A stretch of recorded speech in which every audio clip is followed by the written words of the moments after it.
Recording. Einar's log. I forgot to keep track of what number this is. I stopped so long ago and I don't feel like counting them. Anyway, we decided to find out where this camp was. And on the way, we ran into the most unreliable, perhaps, just terrible, terrible assassins. Absolutely awful. They couldn't hit the broadside of a barn if it begged them to. So we knocked them out, and we questioned them, and I explained gently to both of them that if the bears come, they will eat them from the anus up, and they didn't believe me. Oh my god! Oh god! The world's about to collapse! The volcano's coming, Nano! Okay. We are two different people. This is it, Nano! This was your dream coming true! The nacho cheese in the volcano! One of these is a pre-recording. I know it.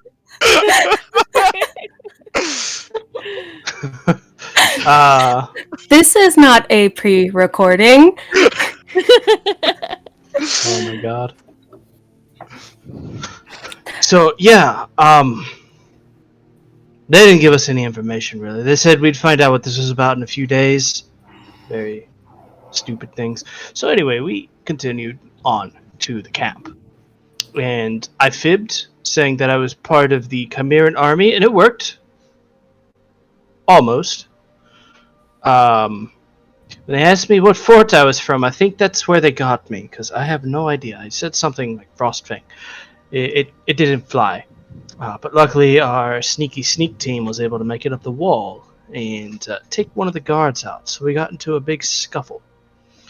The enemy forces, they seem to be unusual in the sense of kind of cheery. Some of them, good banter. Come to find out that this camp isn't a slave camp per se, but a Chimeran prison. We are letting one of them go. And beyond that, I called Demira and had a few choice words for her about not telling us everything. It didn't go that well, but it didn't go terribly. Anyway, we gotta bust into this place. Oh, I think that guy who stole the armor from is awake. But we gotta bust into this place and save the woman. I think that was basically everything. Yeah, you guys also +1 shiny armor. Yeah. Yeah, he's waking up to me and his armor and Candy swinging his sword around. Another great recap, Heath. Is this still the pre-recording? What? Wow, it's pretty good. It's like perfect reactions for everyone. I think it's like a number system, right? They got like number 1 to 20, they press the right number for the response. Yeah. It's a soundboard. Yeah.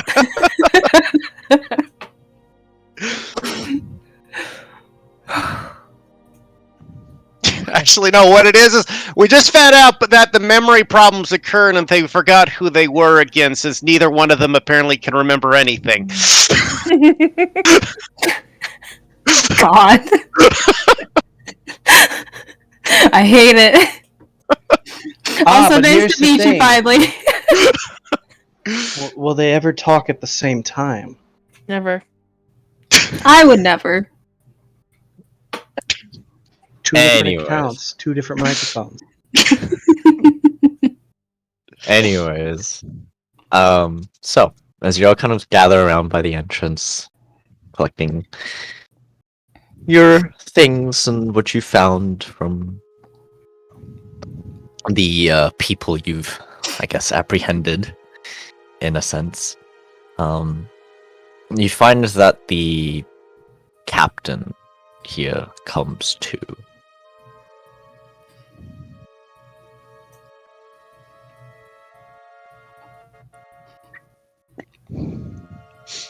Seems to be stirring, just awake. You hear a slight grunt.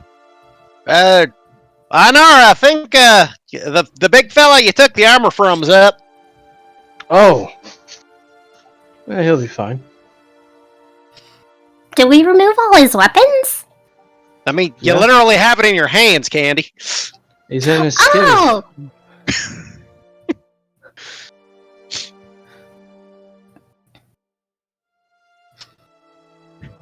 Just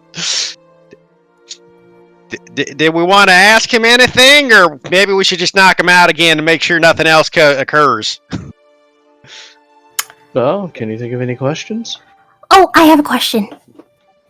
What's that? Candy will crouch down in front of this person. Are you aware that you are doing bad things here? Kind of looks up to you.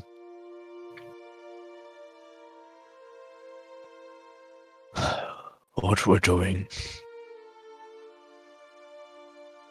is for the good of the country, for the good of our nation. Marcus is just going to lean into Einar. I think that's a yes! You know, it's curious. I've never seen a map with borders. When I hit you. Me? Also, who says that this is for the good of the country? These people are dangerous. They've hurt others. I'm sure you've never hurt a single person in your life. You hurt me earlier with your big sword. These people are out of control. How so? I'm not sure how much you're familiar with the intricacies of how chaotic and destructive magic can be. You don't seem like Orobani. Nope. But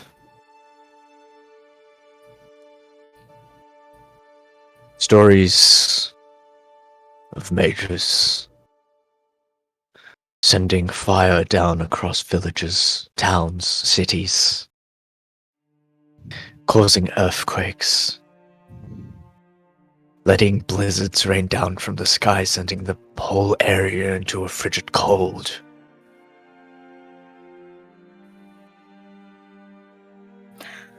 And did the people in there specifically do that? Not to that extent. Not yet. So you're arresting them for things they haven't done yet? Nothing that has been affecting, perhaps, towards a town-wide scale. But villages, the aura that they exude, the potential they have. So you're Something- labeling them as bad before they've done anything.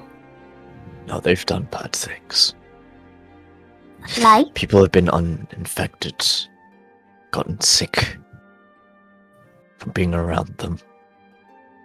I've Because seen they people killed by them, scorched to cinders by erratic fire magic. This is sounding like a lot of accidents. I mean, I'm more curious why you decide to lock them up in a prison in a neutral territory. Not neutral territory. Are we in Arabani? No. You're bordering the outskirts of Grand Detail, which is Chimeran. You know, I've heard a thing or two about that place.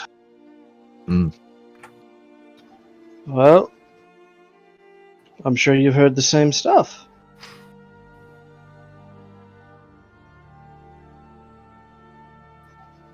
How chimeran are they really? There are things going on there that you don't understand. There's a many deal of things I don't understand, like this.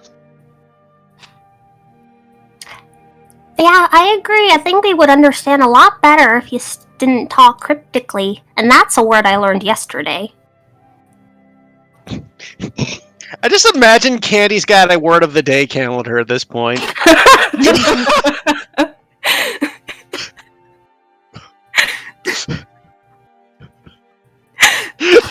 That's a good idea, actually.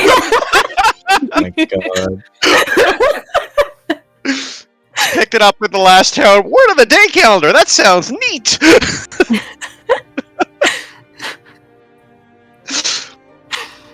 Well, I'm not obliged to give you all the information I know. That is a betrayal to my country. I mean, fair enough, I suppose.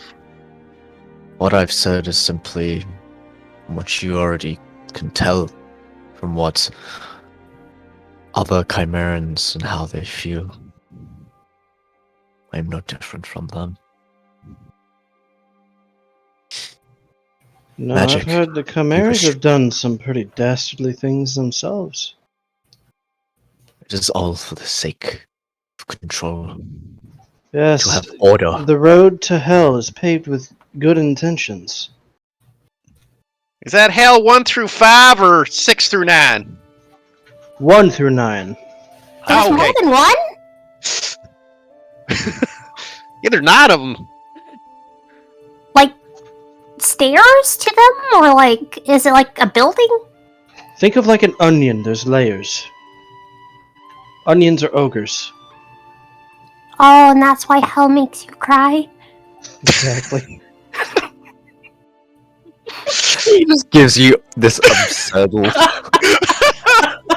Like, Aurelia what do is you guys... God. Aurelia's just watching, just like, what the fuck is going on? And she's just got like brow arched, and the confusion is quite evident. They with him.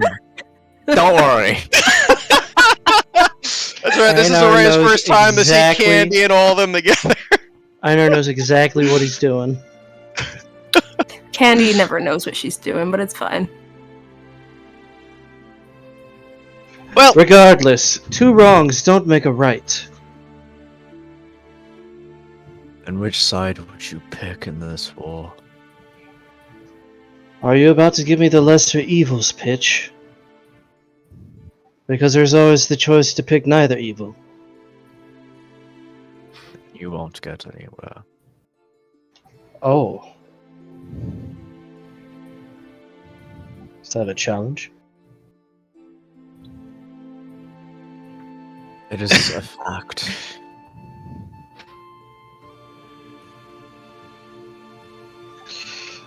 Boy, aren't you really a cynical? Yeah, actually, that's right. Are you okay? Like, I feel like there's had to have been a lot of bad stuff to happen to you to make you feel this, black about everything, just down. People. Good people. Friends. Family. To magic. To those who think that they are above others for what they can do. I mean, to be fair, I get kind of what you're meaning with magic can be dangerous, but by the same token, as he looks at the armor and weapons around, a man in a sword and armor could probably kill, 100 innocent people by himself if he were in mind to? So, wouldn't you also have... man cannot, with just a sword and shield, cannot level the city by himself. Sure, he can take lives. But what is one man with simple weapons against a dozen people who fight at the same time? But a mage who flies high above in the air, sends balls of fire raining down. What can you do against that? You know, it's interesting that you're so anti-magic, yet the guy running this place seems to have quite the love for it, from what I've heard. Certain magics are necessary. Oh, so not all. Certain magics. What I have described is chaotic, destructive magic. Fire elements. Those that can cause destruction on a citywide scale. Einar pulls out his book of enchantments and like his basic wizarding for dummies book. What do you think of enchantment magic then? I don't agree with it.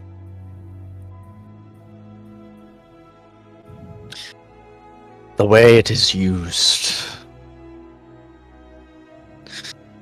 it can do no such thing. Not unless that person explicitly uses it to cause destruction on that wide of a scale.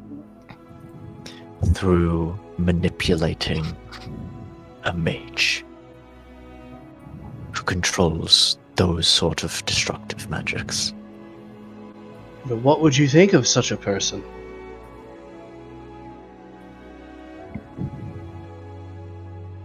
Well,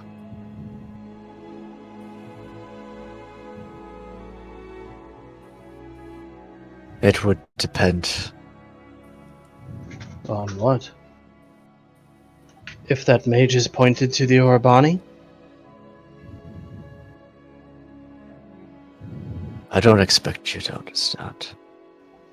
Sounds to me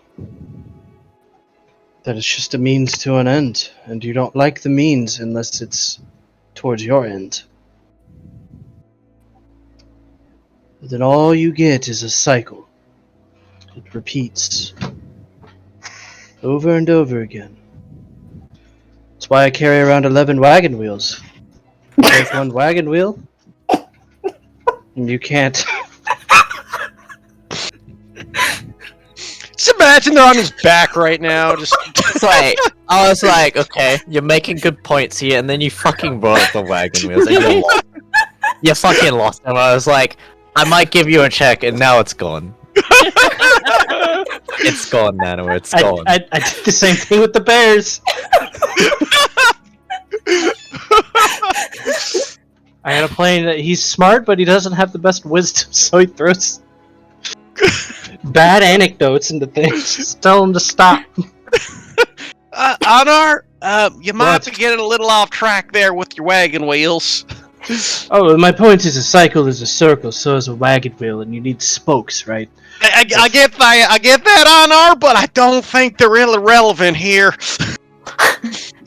Kind of been Oh, go gone. Katie's gonna kind of give like a little huff of air and then look at him and say, In the end, though, this is all sort of coming from a base place of fear towards magic. Well, strong magic, right? Suppose. And while you said yourself there's certain magic you agree with and then certain magic you don't agree with, right?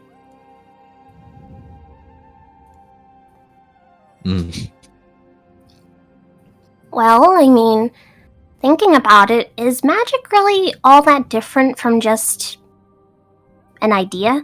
I mean, all it takes is one person with a thought, and then they spread that thought, and then you can have a whole country on your side aiming their weapons and their hatred and a lot of bad things towards what doesn't agree with that thought. How is this much different from that?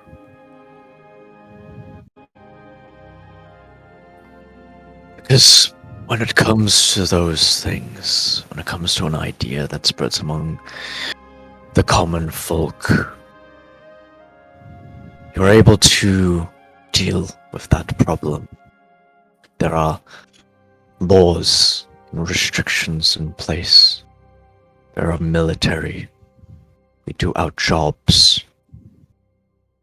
A single mage can wipe out an entire army in a blink of an eye. And a single country could wipe out an entire group of people in the blink of an eye. A country against a group of people, you can see that coming. You have an option to surrender.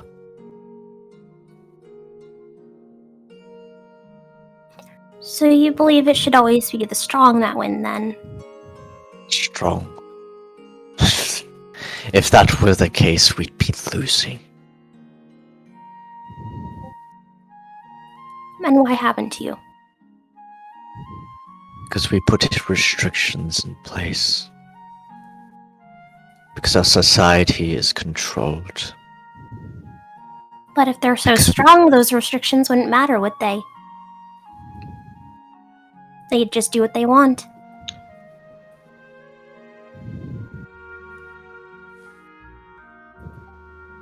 Storm? Mm. I know that I know a decent amount about the Kaisen, like the Kaisen Wars. But how much does Einar know? Because I want to make sure I don't bleed out of character with in-character stuff. I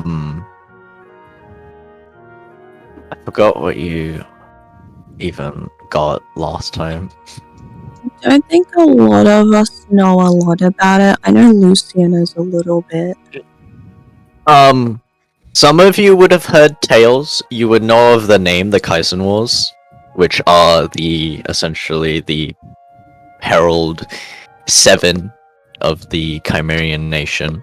I guess the one that really sticks to my point here is, does Einar know about what they did and how 7 people effectively turned the tide of a war like that? Make me a history check. Okay. Anyone who else wants to can Oof. also make a history check. Sure. I do not know Mark- history. Marcus has study. Marcus has been abroad. Maybe he can Except look. Candy. I don't like Candy. Yeah. 13. It's not terrible. No history. Is that Um, something that like a high-ranking Chimerian officer would just know? Oh, yeah. Okay, then Lucia probably knows because of her father then. Okay. What was the question again, I know? I'm About- I'm effectively fishing about. He keeps mentioning how a single mage can wipe out a lot of people, right? And if it was based on power, they would be losing. But I'm wondering if this man knows about the fact that the Chimerians at one point utilized people as strong, if not stronger than some of these mages, to completely change the face of the war like that. I know it's hard kind of recalling the information for you. You seem to know vague bits and pieces, but you aren't quite able to like piece it together. Marcus, you vaguely heard about these. You do know that the Kaisen Wars have essentially turned the tide drastically. And that each one, although were very, very powerful in their own right,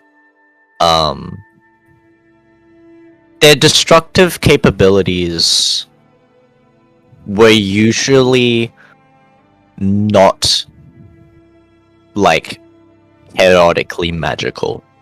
It was their skill and prowess and how they commanded the presence in the battlefield that allowed them to turn the tide.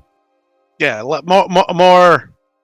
more commanding in individual combat versus blasty blast a city. Gotcha.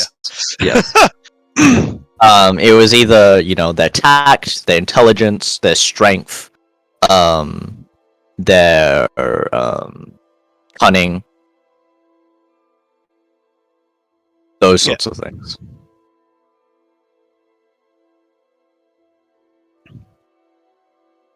But yeah.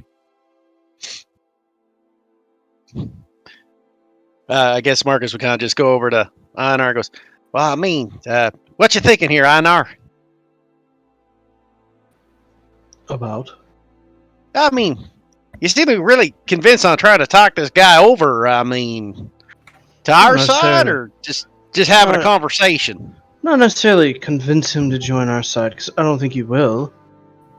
But more just to open his mind to maybe Not yes, maybe destroy. or Bonnie has done bad things, but it's possible that so is his country. And perhaps not being involved in that kind of machine is better for his mental health. Oh, I got you. Fair.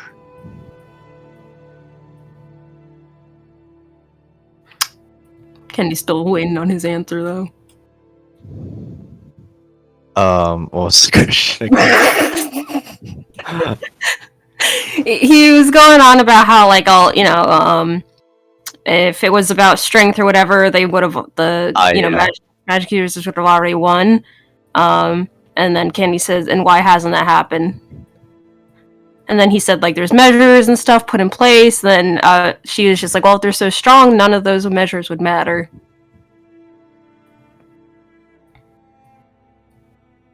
Our people do what we can against people who are so overwhelmingly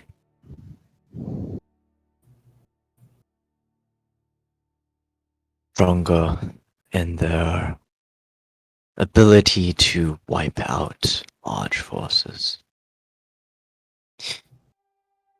We employ those to hunt them down, to detain them, and if that is not possible, strike them down.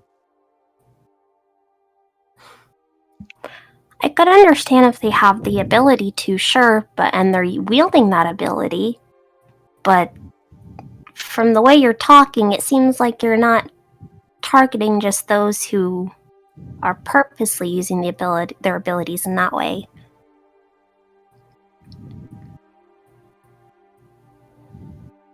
This is a step. A preventive step. So, it's okay to fire a cannon into a crowd of innocents so long as you get the one you're looking for? Psst, Candy, what's a cannon? Does this world have cannons? Yeah, but I don't think Candy would know what a cannon is. She's read a book! That was on their word of the day. That was part of her word of the day calendar. Cannon.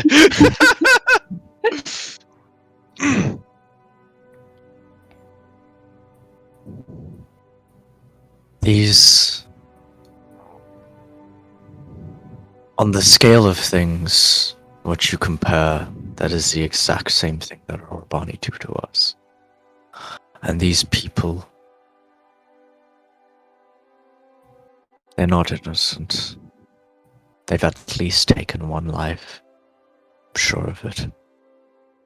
From the way that they've acted, things they've said. So you've proven, like in a court of law, that all these people are guilty and thus have had their say and, were thus found guilty under their peers, sort of thing. He doesn't respond to that. I see. Candy nods. Well, here's the thing, friend. You think you got it all going down here with this, gotta keep the magic under control, and we're going to keep it under control, and, imprison all the people with magic, and in the end, you ever think that maybe that by doing this, you might be only making the problem worse? Like, if these people were, instead of hunted and maybe fearing for themselves and assaulted at the very notion of the magic. Instead, you, I don't know, elevated them and taught them to be responsible. You might actually improve the lifestyle of everybody. Don't you think we've tried? I don't know, have you? It's been ingrained in so long that I don't think these people understand. That sounds like you haven't tried.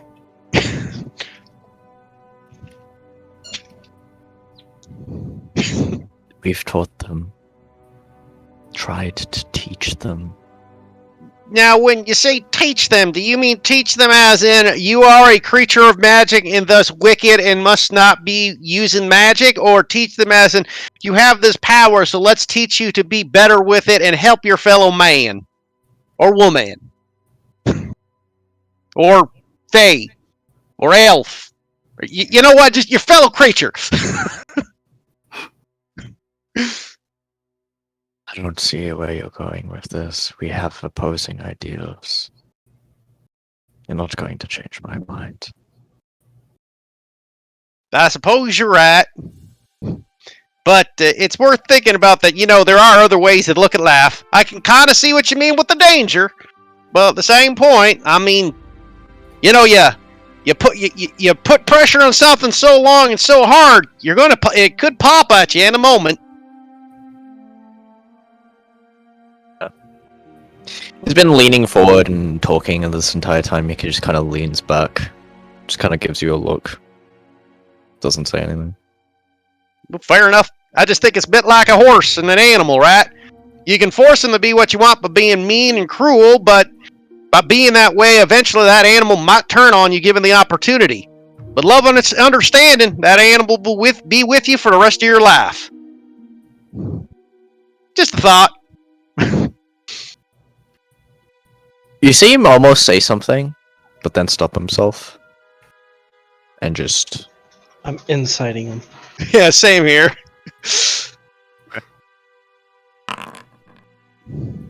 Pretty good rolls. Seems like he had the intent of saying, like, the reaction to, like, animals and all this stuff and what you've been talking about. Your best guess is his immediate reaction was to call them animals. But he refrained. Fair enough. I figured it might have been something like that. In any case, Honor, I don't think we're going to do much good here, so what do we want to do with them right now?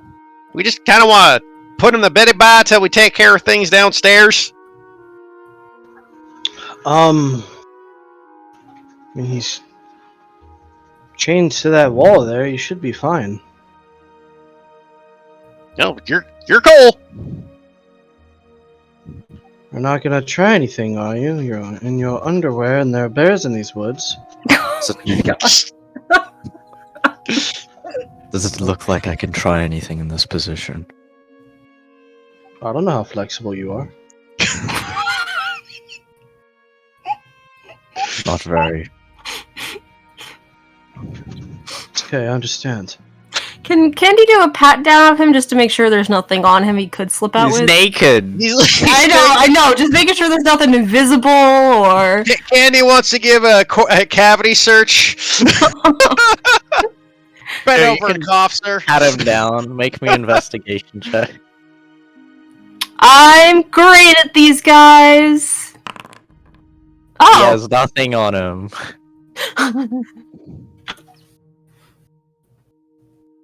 Okay. So yeah, Candy will kind of... got a bomb. Candy will just kind of stand up and brush off her knees. Kind of rest her hands on her hips and look down at him. You know, I just thought of a wonderful thing when you went to go do the search. I know my wagon wheel was not a very good anecdote, but I thought of something else. Have you ever seen a firecracker, sir? I have. Imagine these wizards are firecrackers, and they're going to go off every once in a while for whatever reason. And you keep your hand open, what happens? You burn your hand. It hurts. There's a lot of pain. But what you're doing, what Chimera is doing, is closing a fist around that firecracker. What do you think happens when it blows up then? You lose your hand.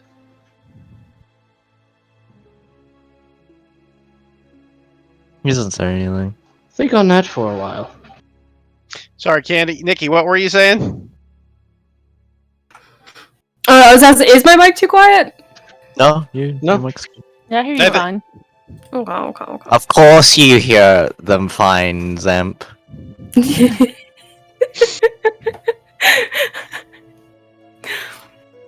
I don't know what you're talking about.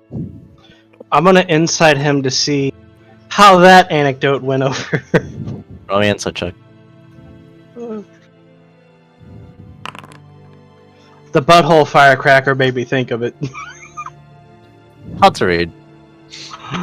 But what was Candy doing, Nikki?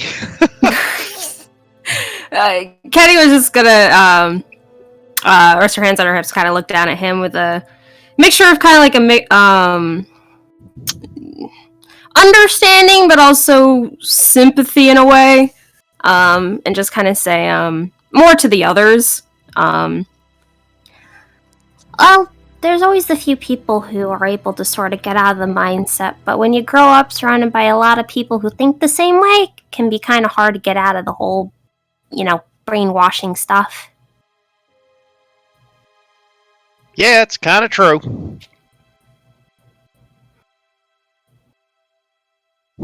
God, I really want to roll an insight check on Candy right now.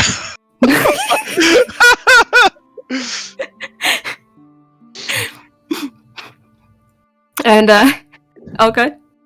Well, I was just thinking, I was like, Candy's been saying a lot of stuff that's been has made Marcus raise an eyebrow at right now. But it's not really the time for an internal conversation. Kenny will just look down at the guy and say again, Well, we're planning to just sort of leave you here, and just as a promise, we don't plan on harming you or anything, so if you stay here, you're good. No worries. We might be gone a while, though. Are you hungry? Yes. We'll leave some food for you and your companions.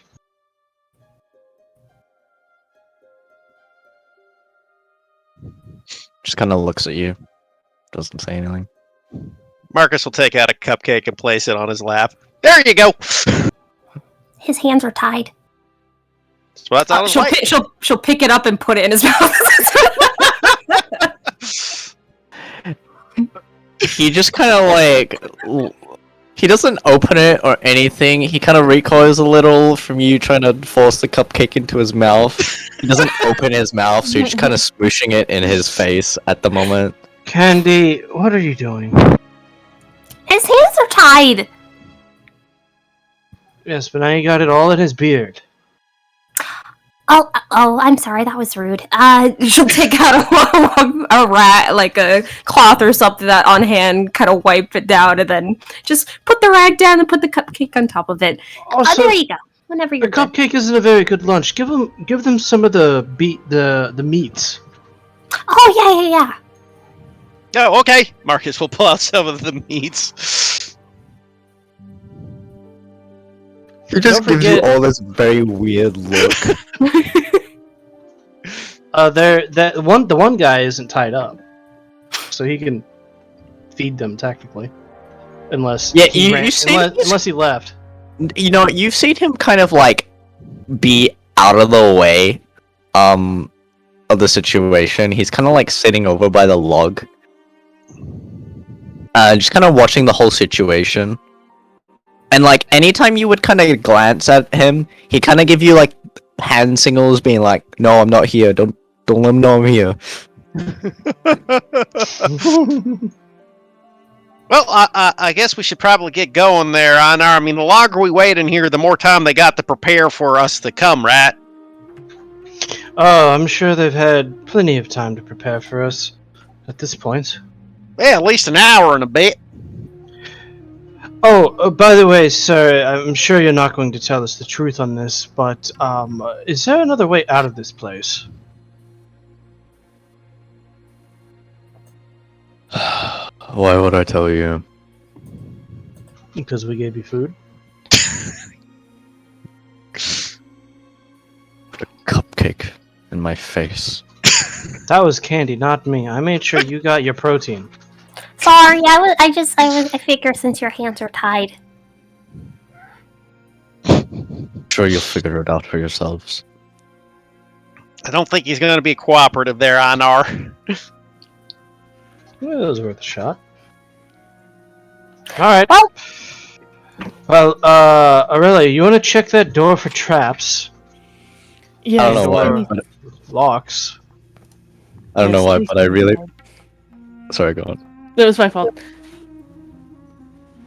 Yes, anything to move away from this.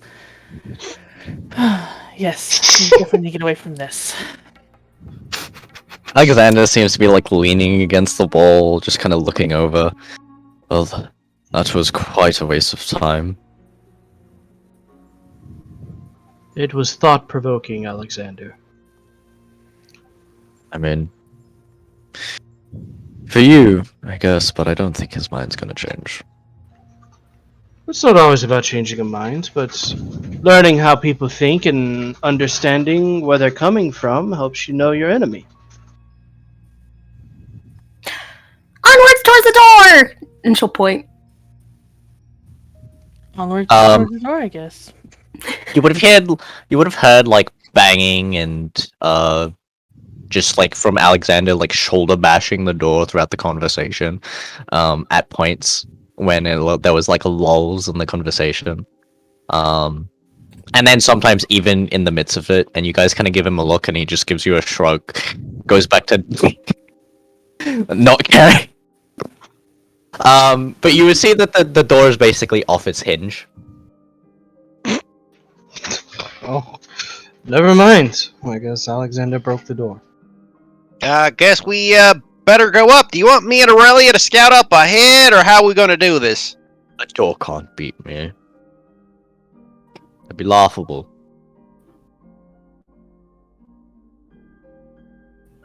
Yes. I'll go ahead. Go ahead. I'll take the lead.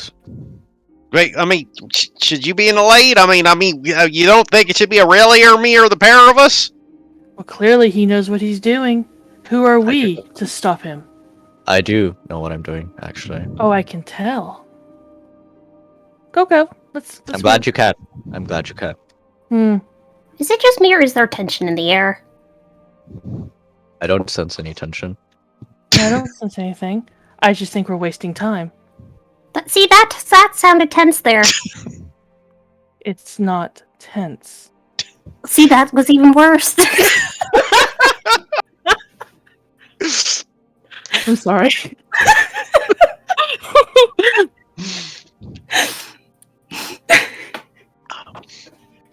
Aurelia, I think I see a vein kind of, Aurelia, I think I see a vein kind of popping up on your forehead. Is that normal?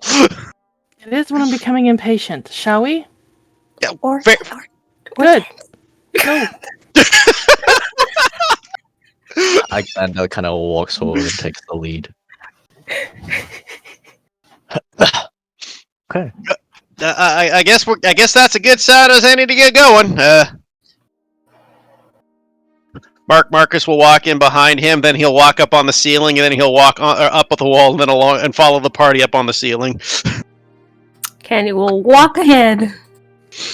So as you kind of make your way inside, you kind of open the door, and you see that it leads to a staircase that kind of there's kind of like an entry door to the side, but it seems like for the most part the place is kind of left abandoned for anything above ground.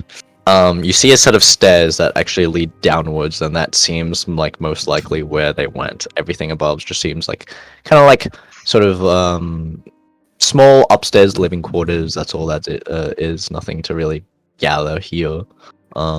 This is where the normal soldiers live. Yeah. But as you head down the stairs, you eventually come as the flight ends, you find yourselves met with another set of double doors. Small torches kind of flicker from either side of the corridor, and We might want to check this for traps. Oh, was the cannon fodder no longer doing that? what? Nothing. We have cannon fodder? We do. Oh, I didn't know that cannons could eat. Kind of walks up towards the door, grabs the handle, and like twists, and it doesn't like, and it twists, but as he tries to push it into it, it like hits something and doesn't move. And you can kind of hear hushed voices on the other side. It says pull Alexander. Roll deception. Go ahead.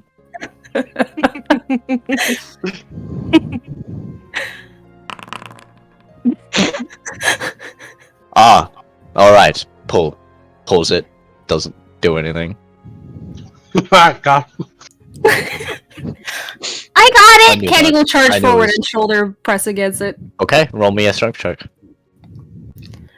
By the way, how tall is the ceiling? Ooh. Just so I know where Marcus is. It is about 10 feet up. Kenny will bash into the door and then flop to the floor. Ow! Candy, Hear, like a loud banging on the other side, and Candy, are you okay? Yeah, I'm alright. Oh, I just it hit my funny bone. It's not funny. Ow! Here, I'll handle this. I will also handle this, actually. No, you know what? I will handle this. I think there's two handles. By all guys. means. Alexander will shoulder bash the door Nat one. and fail.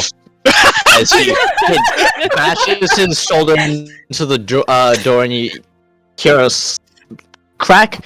Not coming from the door though, as he kind of stumbles back a little bit, and then like looks at you all, rightens himself. I just hit it wrong. Would you like me to try? Sure, be my guest. Einar will walk up, make it look like he's about to bash, and he's gonna reach into his bag, pull out a crowbar. He's gonna try to yank the door off its hinges that way. Okay. Because it Go gives ahead. advantage. Does it So- actually? Yeah. Okay. Using a crowbar grants advantage to strength checks where the crowbar's leverage can be applied. Yeah. Go ahead and roll me a strength check to advantage.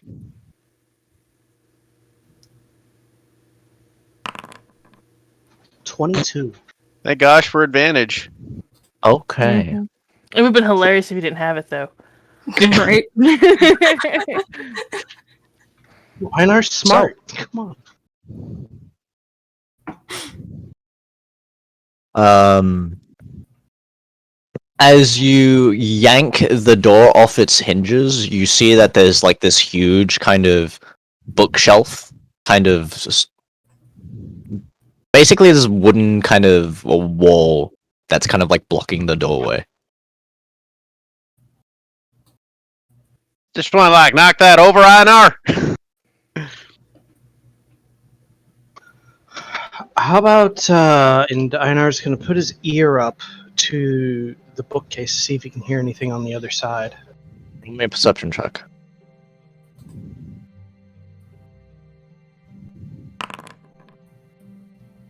Okay.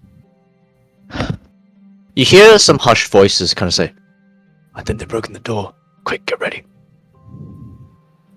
Alright. They're getting ready for us.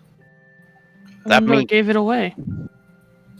Probably, he looks over at Candy and Alexander. Probably them originally. Candy still cradling her elbow. I did no such thing. Marcus pats Candy on the head from the ceiling. It's okay, Candy. Here's the thing. We got a bookshelf in front of this. I don't have a means to blast it forward. I don't think any of you do either. I have fireworks still. Let's use them. You know what, Candy?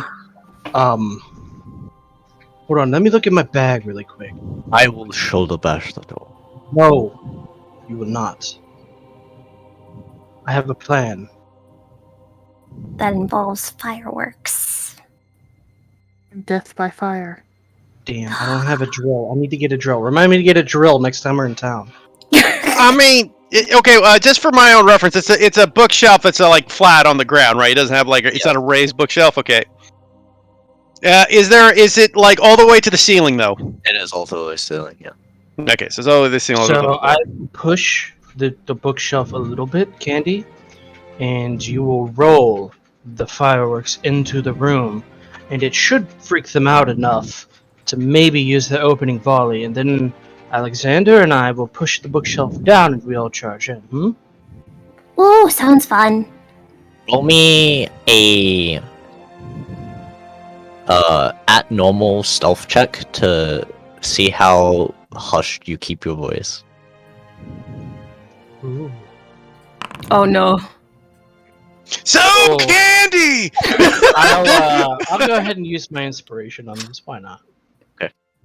Be fun. There we go. All right.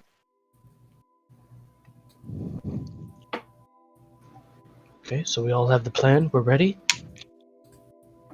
Yep, takes out a Aurelia, firework. Marcus, you two get ready to use some ranged abilities. I got it. All right, here we go. Mark off one firework. There we go. Okay, you should definitely use more than one. 2 fireworks. She'll take out 2 fireworks. Oh, I know how we're gonna fun to light these, Nikki. Hold them above your head. Marcus will just light his fingers up with a little bit of fire to light them. Got it. Kenny will get ready to yeet.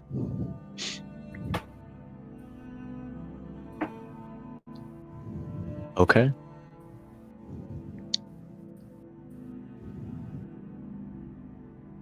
Before they blow open the door, can I go ahead and stealth? Yes. Go ahead and make me a stealth check. Oops. Hit twice, sorry.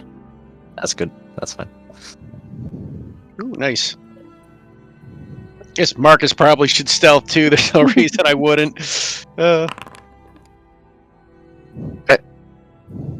Both kind of slink into the darkness from where you can.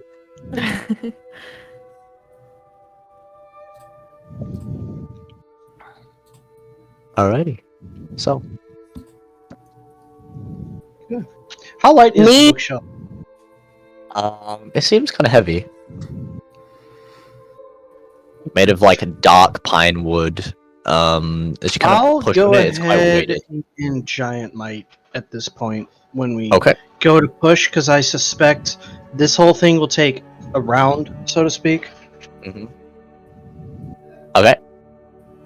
Can I prepare a dodge action? Can you prepare a what? Dodge action. A dodge action?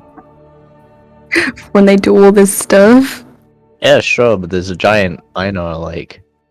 I think you're in the safe. way. I think you're safe.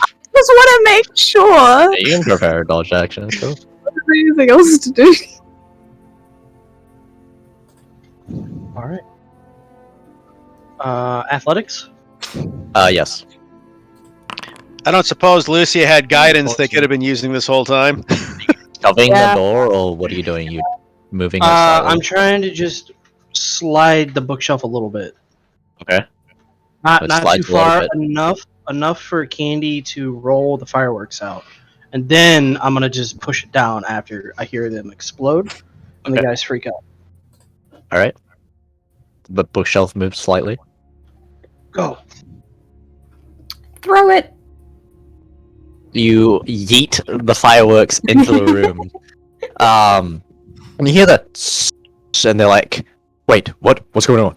And then you hear the pew pew pew pew, and you hear let's see, let me roll a do that. Oh god, you hear 3 thunk thunk thunk as 3 of them let loose, and you see the arrow, the crossbow heads pierce into the bookshelf as they let loose their opening volley. Go, go, go, go! I now make me an athletics check. Alright. Got advantage since you are giant smited. Yay! 20. Hey, as you shove straight through, bursting open, blasting apart the bookshelf and knocking it to the ground. As this one fires its ready crossbow. Oh, that's a nat 20. At you. Of course it is. Dealing 14 points of piercing damage. It's 11. And I need everyone to roll initiative. Yee! Dun dun dun dun dun dun dun. Right. It was a calculated risk. I knew this would happen. So always, it's always an at 20 though, right? It's like mother. It's okay, you also nat 20'd. Also, are we gonna be able to get around Einar through the door? You Yeah. can move through allies. There's Okay. yeah. Marcus definitely can. He's on the ceiling. I love it when a plan comes together. Okay. Isn't an So- ally still different terrain there? Yeah, usually an ally's considered difficult terrain. I usually roll it as just a single person is fine. Einar would probably be difficult terrain, yes. Since he's now taking up such a huge portion of space. Except for to Lucia. But like the thing about unless you're in a corridor, it's like you can go 5 to the side and 5 over and it literally doesn't matter. Yeah. So this is still 10 feet. And yeah. Yeah. Well, Marcus is on the ceiling, so he doesn't have to worry about difficult terrain. Yeah. So top of the round, Marcus. Okay, so I moved 20 feet stealthed. So that uses 40 of my feet. Because that's 5, 10. Oh, wait, that one here is 5, 10, 15. So that's 30 feet used up. I can see these people. Do I have a full shot at this guy here, or has he got cover? Let me see your line of sight. No, you got actually this door would be closed currently.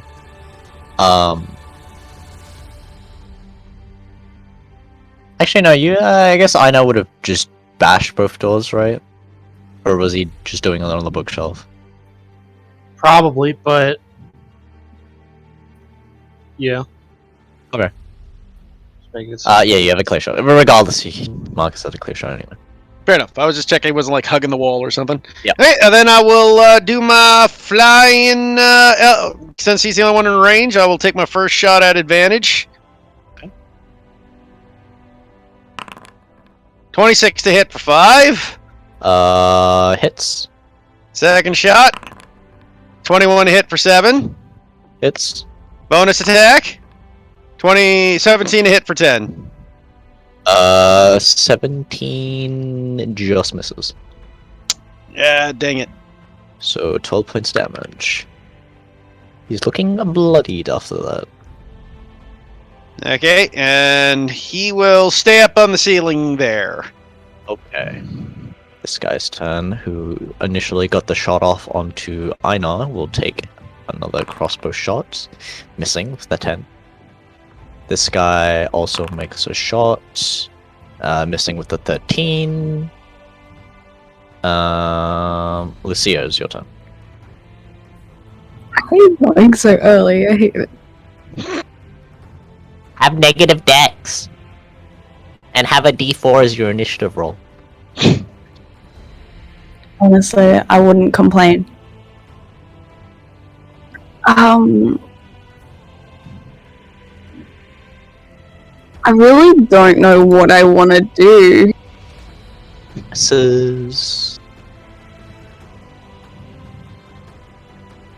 Toss out some bless. Yeah, but I'm also like, do I want to though? Toss out ascending. Send Einar Yeah, ascending. let me just go like do a sending message to my parents real quick. Yeah. Oh, hey, Mom, Dad, this is Lucy. Just in the middle of a fight. Just want to make sure you're all right. What's on for dinner?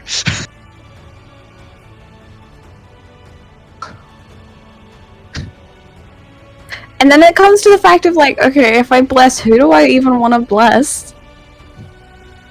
The main hitters. Yeah, but it's like, technically I should also bless everyone. myself, so then I can keep up concentration if I take damage. So well, it's if like... you stay in the back, I mean... Yeah, I mean, you're not really in a spot of danger right now, so... if you're playing support, you just stay back and you're probably safe. Plus, you can always upcast the bless to get an extra person.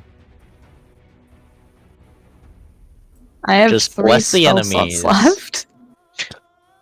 You... Didn't realize you burned through that many spells. Me too! I was looking at I'm like, why do I have 1 of each spell slot level left? But apparently that's all I have. Oh, well, what cantrips you got? Minor of Illusion. Thaumaturgy. Guidance. Spare the Dying, and Sacred Flame, which I'm not using. You could always... Do the help action. Help action, yeah.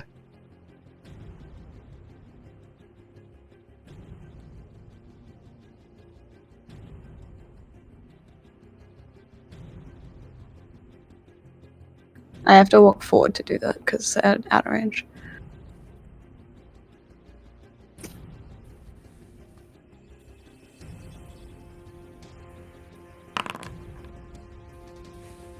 You bless them. Like you say heavy hitters, but pretty much everyone here is a heavy hitter. It's fine. I mean, to be fair, your best bets are people like Einar, Candy, and Marcus, if only because Marcus does the most attacks. That's Candy can give herself advantage. Yeah. Einar and Marcus are probably the best because they got through the most attacks because of the multi-attacks, right? Like Paladin. Then Alexander's a pally. Meanwhile, our rogue and our barbarian can get advantage attacks from stealth and reckless. So, sure, those 3: Alexander, Marcus, and Einar. Okay. What symbol do I like using for bless? I might just give myself the little plus, so... This one. That is really big. Yeah, if you right-click it, it puts a bigger one on. That's what I usually do. I like the small ones in case, I get multiple buffs. Yeah. There are ones that are, like, more temporary. I put those on, but for ones that are, like, important and be like, you should remember this. I put Fair enough. Anyways, is that the end of your turn? I think so. Okay. This guy shooting at Einar. There's a 15. Actually, I will stand in the corner behind Candy. 15? Yeah, no, 15 does not hit. You have like +1 plate. Yeah. And a shield. This guy is going to move around. I am the wall of iron. The corner. Take a stab at you with his longsword.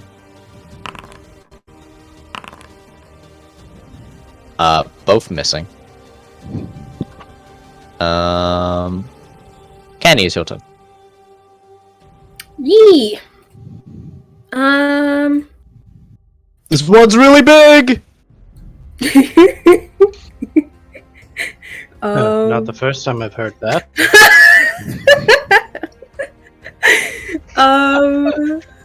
Wow. He's been to a brothel one time. One time. That scene was gold, and you all know it. So I step in, I go to this guy by the door. Yeah. Seeing as how there's a bunch of people in here, I am not gonna reckless, and instead I will... Oh right, rage! I will rage, that is a thing to do. Take all the damage. So, yeah, right. D8, 7. My weapon deals psychic damage now. And it now has light and thrown properties. Damn it, I should have stayed inside there. Oh well. Yeah, sure, I'll attack this guy in front of me. So this is gonna deal psychic damage instead now. As my giant... Well, actually, do I use the Orichalcum Greatsword or Licorice? The Orichalcum Greatsword has a better chance to hit because it's a +1 weapon. Yeah, sorry, Einar. Putting Licorice away for now. Lebonk. So, It's doing 16 points of damage. Does it have my rage damage on it? I 4 don't. plus 4 plus 1 plus...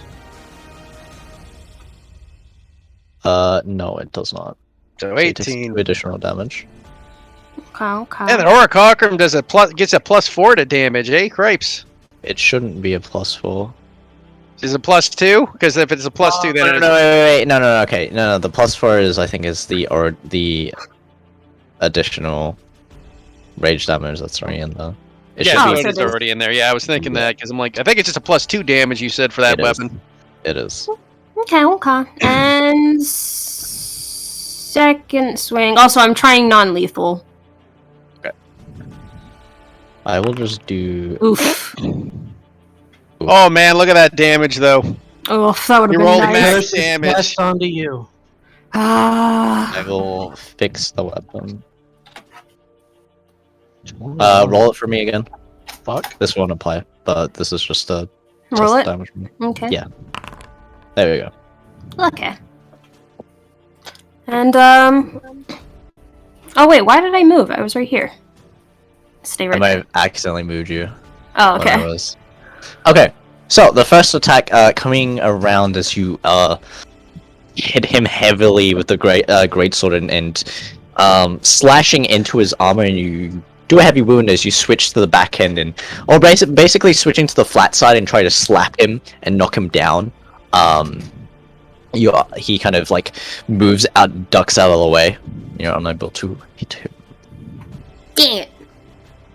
Is that the end of your turn? Yeah, that's all I can do. This guy is going to move over here and flank with this guy. 2 attacks against Candy. Oh yeah, flanking's a thing. That is a 19 and a... Well, there's a 21 and a 16 to hit, which I believe both hit. Yeah. Doing 11 points of slashing reduced to 5, and 9 points of slashing reduced to 4, so a grand total of 9 damage. Okay.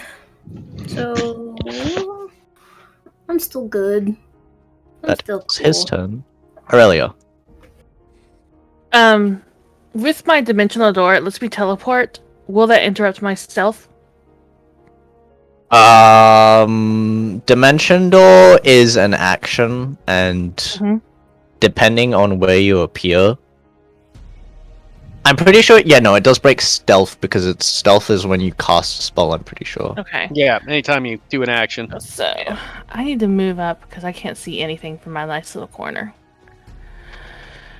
To go across Einar, that is considered difficult terrain, so it's half movement. Ooh, actually, you're a quarter movement because if you're unless you're going to move in normal, then stealth again. Yeah. Because you're half moving at stealth. Okay, so I can move. You know what I'm going to do instead? I can, as a bonus action, I can Misty Step and I can get in front of him. That goes 30 feet forward. Which would put me 5, 10, 15, 20. So I can actually Misty Step right next to Candy. Yep. Okay, so I'm going to spend the key points to do that. Okay.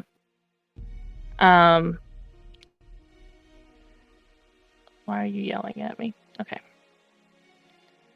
Oh, it says I have no spell spots because of the way it's set up. You can do it that it doesn't consume spell slot.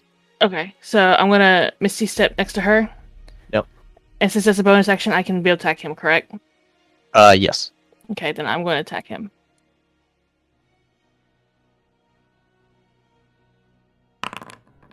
Okay. And then do I get sneak on top of that, correct? Yes, you do. Is this non-lethal? Yes, we'll do non-lethal since... Okay, as you disappear in... What is your Misty Step? Is it like a smoke screen? It's it's puff of smoke. Okay. Basically, Naruto style, disappears and reappears in a puff of smoke, bringing down the back of your Wakizashi into the back, like the back of his head, knocking him unconscious. He is down. Nice. Yay! No longer flangs. Thank you.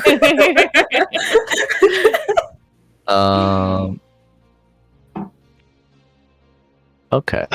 Alexander's turn.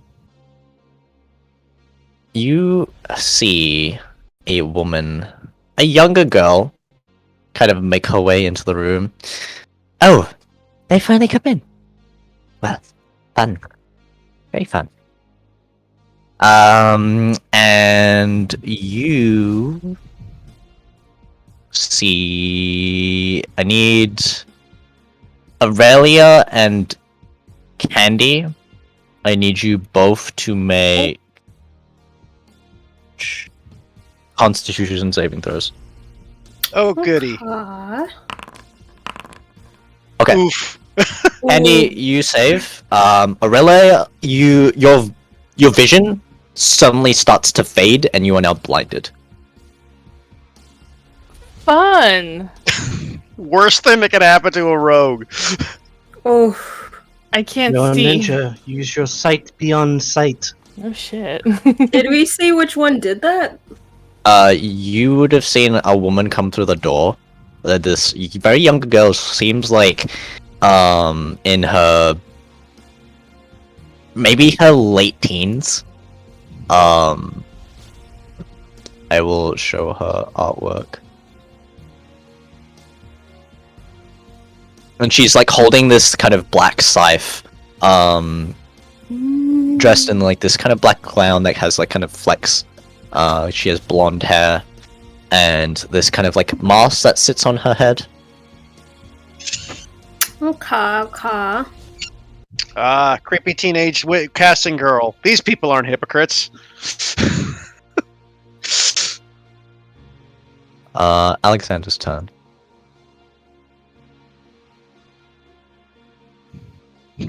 I don't know why, but I kind of want Alexander just to shove Aurelia out of the way because she's blind. Move in. I mean, legit. Out of my way! Sees that this guy is unconscious, will non-lethal this guy with his long sword. D4. Yeah, he'll need that D4 actually. Ooh, that is still a 15 to hit, which misses. Second attack. Oh, that's a net 20. This guy's unconscious. Yeah, he's not gonna smite because that's kind of like that's not really. I mean, I beat the fuck out of this guy already. Yeah, you did. This guy is now unconscious. Actually, that is the symbol for unconscious, not this one. There we go. And then with his 5, 10,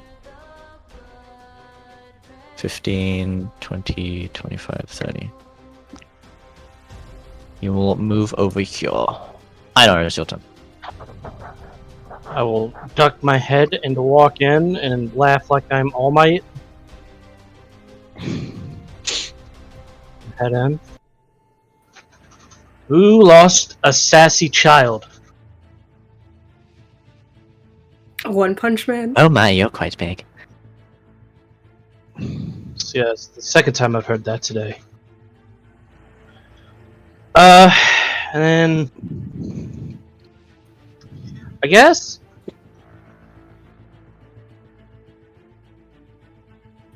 I use that. I'll throw a hand axe at this guy's foot. Okay.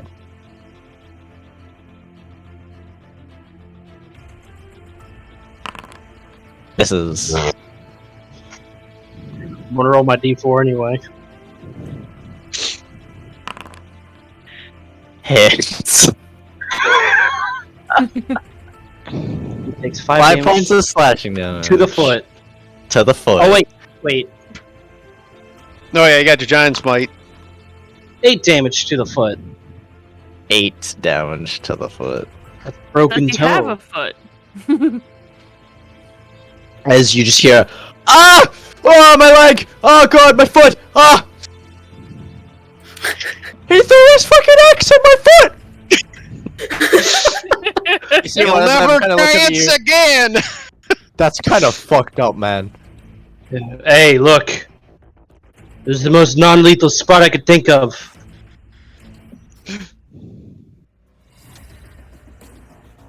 But you're right. Next time I'll aim for the hand so you can't use your crossbow.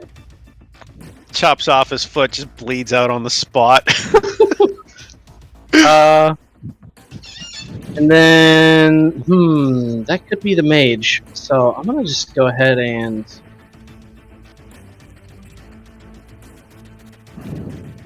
That was a spell that just got thrown out. I will use my bonus action. Oh wait, I got a second axe. I'll throw my second axe at his hand because I'm tripping. Okay. And this is where he dies. Nope. Miss. As it just kind of flies through the air and hits into the back of the wall, clattering on the ground. That was a Completely warning missing shot. That was the warning one. I should have No, started. it with looks that. like you completely missed there. Then I will activate Ubar. Okay. With my bonus action. Alright, is that the end of your turn? Yeah. Okay. Now it's the Could I guy have with an moved axe. further? I guess I could have moved a little bit further. I'm fine where I am. I'll move there. This guy is... Go in the room, you fucking... come in through the doorway, which actually is now open.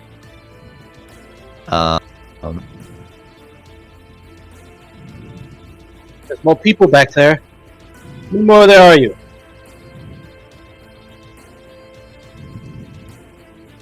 I don't think we're gonna tell you! I think you should. Kinda leaps over the railing. Kinda lands down. Yeah, that is his turn. This guy is going to take a shot against Einar. Missing. And squeeze past back into this room. Limping all the way. Limping away. Do yourself a favor and stay in there, okay? Yeah, I'll just shoot from in here, that's fine. No, just stay in there, don't shoot, we'll leave you alone. I gotta Yep. keep shooting. 5 No, you for the don't. movement so I can see the room. Finally, Marcus looks about and goes, oh my, there's a bunch of people around here. What happened to Aurelia? Marcus is gonna wave his hand in front of her face on the ceiling because she can't see. He has no idea. I know. Candy, what's going on? I kind of didn't see what was happening. Who's the little girl? That's what I'm trying to figure out. Your worst nightmare. Oh no, she's edgy. Okay, someone needs to get a spank. Marcus will move here. And he'll take out his quarterstaff and bonk her on the head. Time out, Okay. Missy!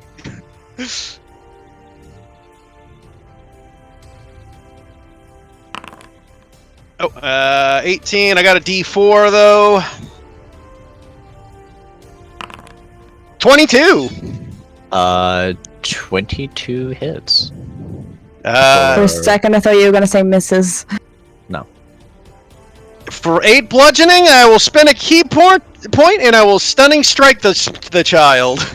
And I will use the art to impose disadvantage. Okay. What's your save DC? My save DC, I believe, is, let's see here, it's 8 plus it's 11 plus 14? 13. Fails. Yeah! Now stunned. That means you can now again see Aurelia, because you cannot hold concentration while stunned.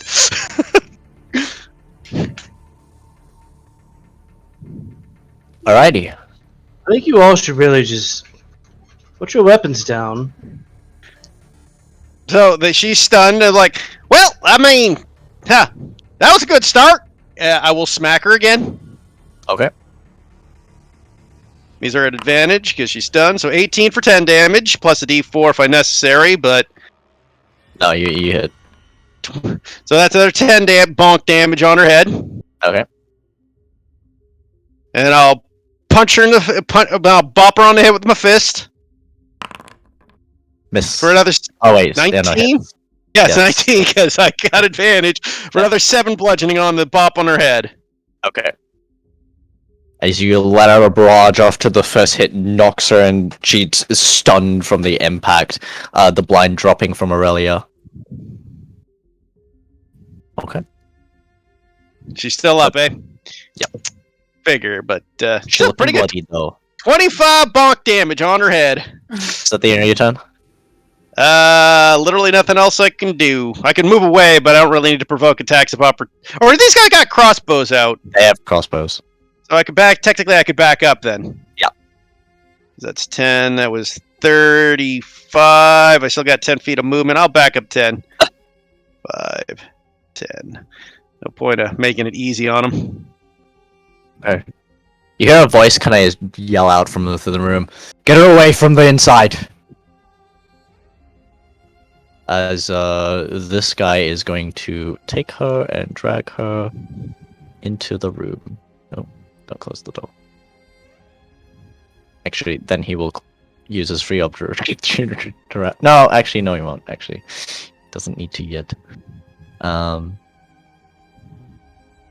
That is his turn. This guy is going to fire a shot at...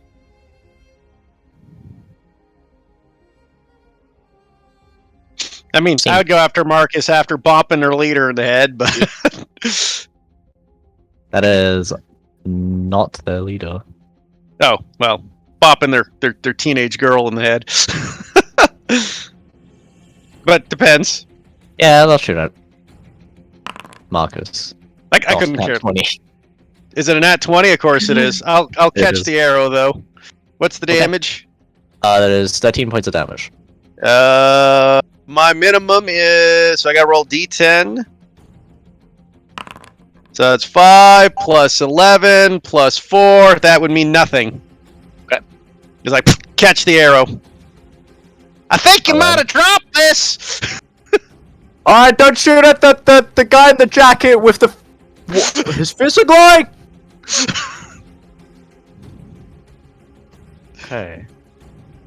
That is his turn.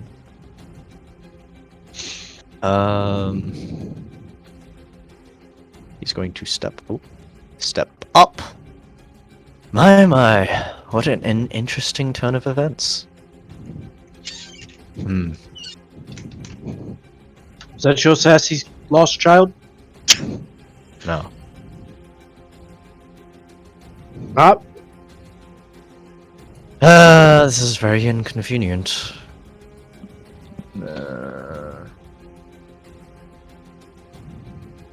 Yeah, that's fine.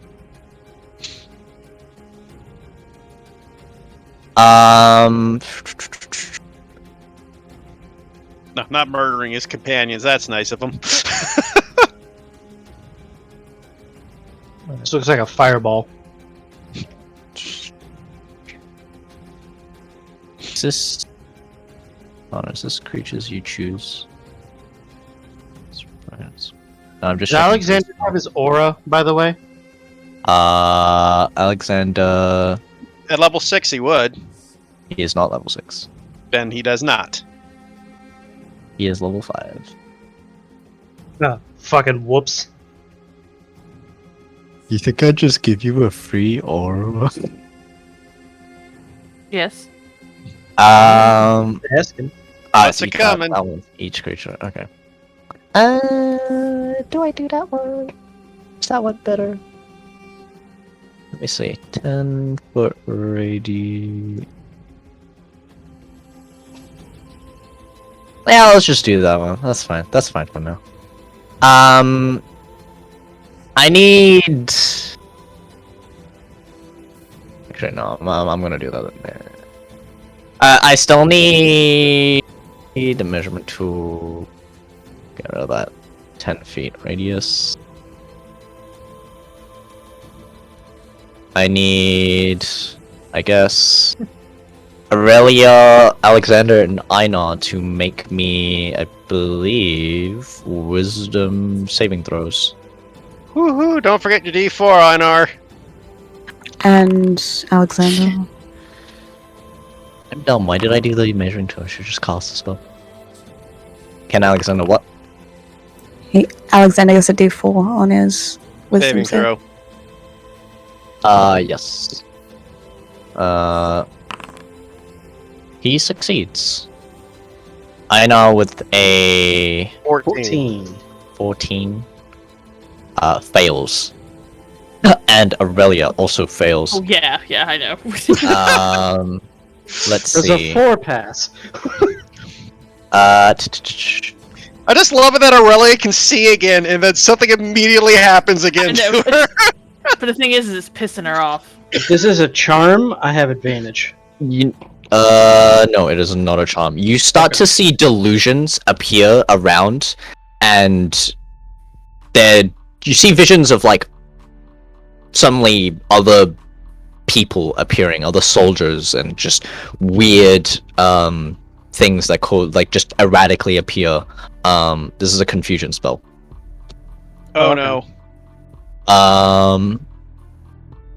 That is his turn. He's going to take a step back and then close the door. Bastard! This guy's turn. Well, actually, this guy is gonna open the door, get inside, then close the door. I know, he can no longer close the door. You no longer, nope. No. And then close the door then. He would close the door behind them, because the guy was immediately going after. But he would come up and, well, you can still reach Marcus. Since he can swipe at your head. He can. 1 attack, missing. 2nd attack, missing. Mark is just kind of swaying back and forth, pendulum style. CEO, it is your turn. Still like, I was like, oh yeah, I'll do this thing, and then like the thing that I was gonna do was irrelevant, and I was like, okay, I'll do this instead, and then it becomes irrelevant, and I'm just like, just stop making it each turn I think of irrelevant. So slow.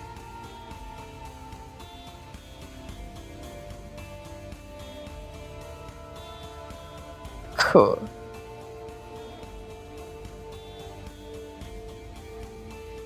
Ignore me while I try to navigate my sheet.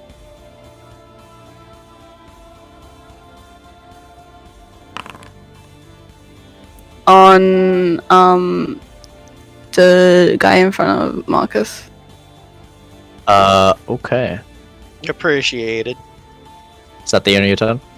I'm going to also use my charity feature. Okay. I'm creating a first level spell slot. Alrighty. Okay. And then I'm taking a step back because I still have 5 feet. Alrighty. This guy's turn. I guess he will fucking open. Okay, this is just fucking open the doors at this point. This is like open, close, open. Like this is becoming redundant. Going in, he is going to take a shot at. Oh, Marcus did already use his reaction. But does he But they did know say that? not to shoot at him. So he isn't gonna shoot at him. He's gonna shoot at Einar. I guess. Poor Einar. Missing. This guy is unconscious. Andy, it's your turn. Yeet.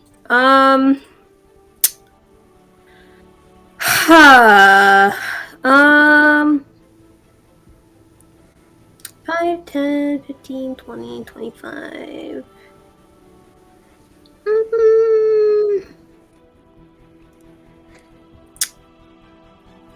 Yeah, let's go for the flank with Marcus.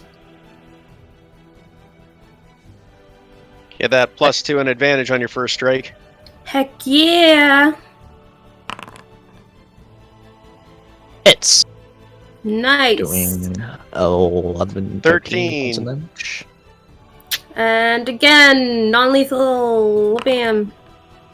Ooh, that'll miss. Oh. 17 does miss. Well, phooey. That's my turn. Oh, can I deduct his hit points game? Okay, apparently not. The game says fuck you. Fuck you. Okay. This guy's unconscious. Aurelia, at the start of your turn, To roll a d8 roll me a d10. or d10. Okay. Please don't kill us. The creature uses its action to make a melee attack against a randomly determined creature within its reach. Good thing Candy moved away. Unfortunately, Einar did not. I also moved away. Yes. Make an attack against Einar. Okay, I'm sorry, Einar. No sneak attack. Right. Missing as your attack just bewildered by the spell affecting your mind at the moment, you just kind of glance off his shield. Who is actually also in the midst of like swinging around looking erratically, so it's just kind of hit upon happenstance. Marcus looks behind him, is like, you know that a wisdom save at the end of the turn. Yeah, make a wisdom save. Make a witch save. Yeah. Hey, Woo, you're no that longer beat confused. it. You attacked me Marina. once and it broke you out. Stunned. Yay.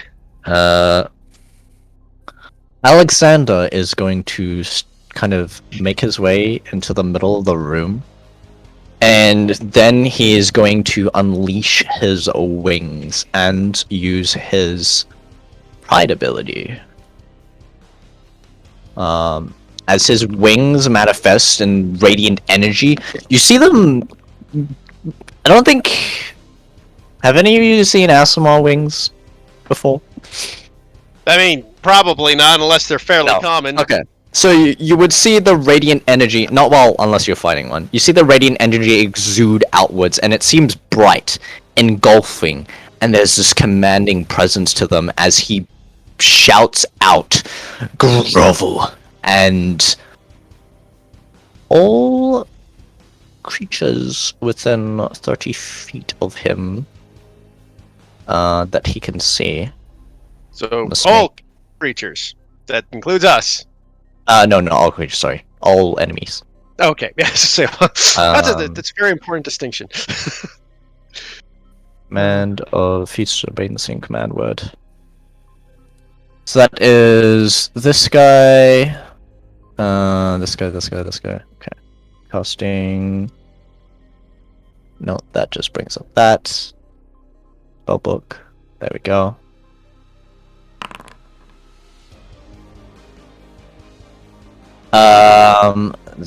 Whiz save, you nat 20, you fail, you fail, you nat 20, You not 19. So these two are fine. This guy will be prone on his next turn. This guy will also be prone on his next turn. I will actually do the mini one. That's actually useful. Indicate that they will be doing that on the turn as he shouts out, and this eminence, this radiant light emanating from his wings, and you almost feel compelled to do so as well, but he's not directing this commanding attention upon you. And he now sheds out bright light within 15 feet and dim light within another 15. But that is his turn. I know, roll that d10. Is that the same thing? I believe. Yeah. Roll a d2. 1 is Aurelia, 2 is Alexander. Well, Aurelia rolled an 8. Yeah, it's 7 and 8. Yeah, okay. There's 5 different things, but since there's no d5... Make an attack against Aurelia. Oh, biscuit. It's okay, I actually don't have a weapon out because I threw a hand axe this last turn.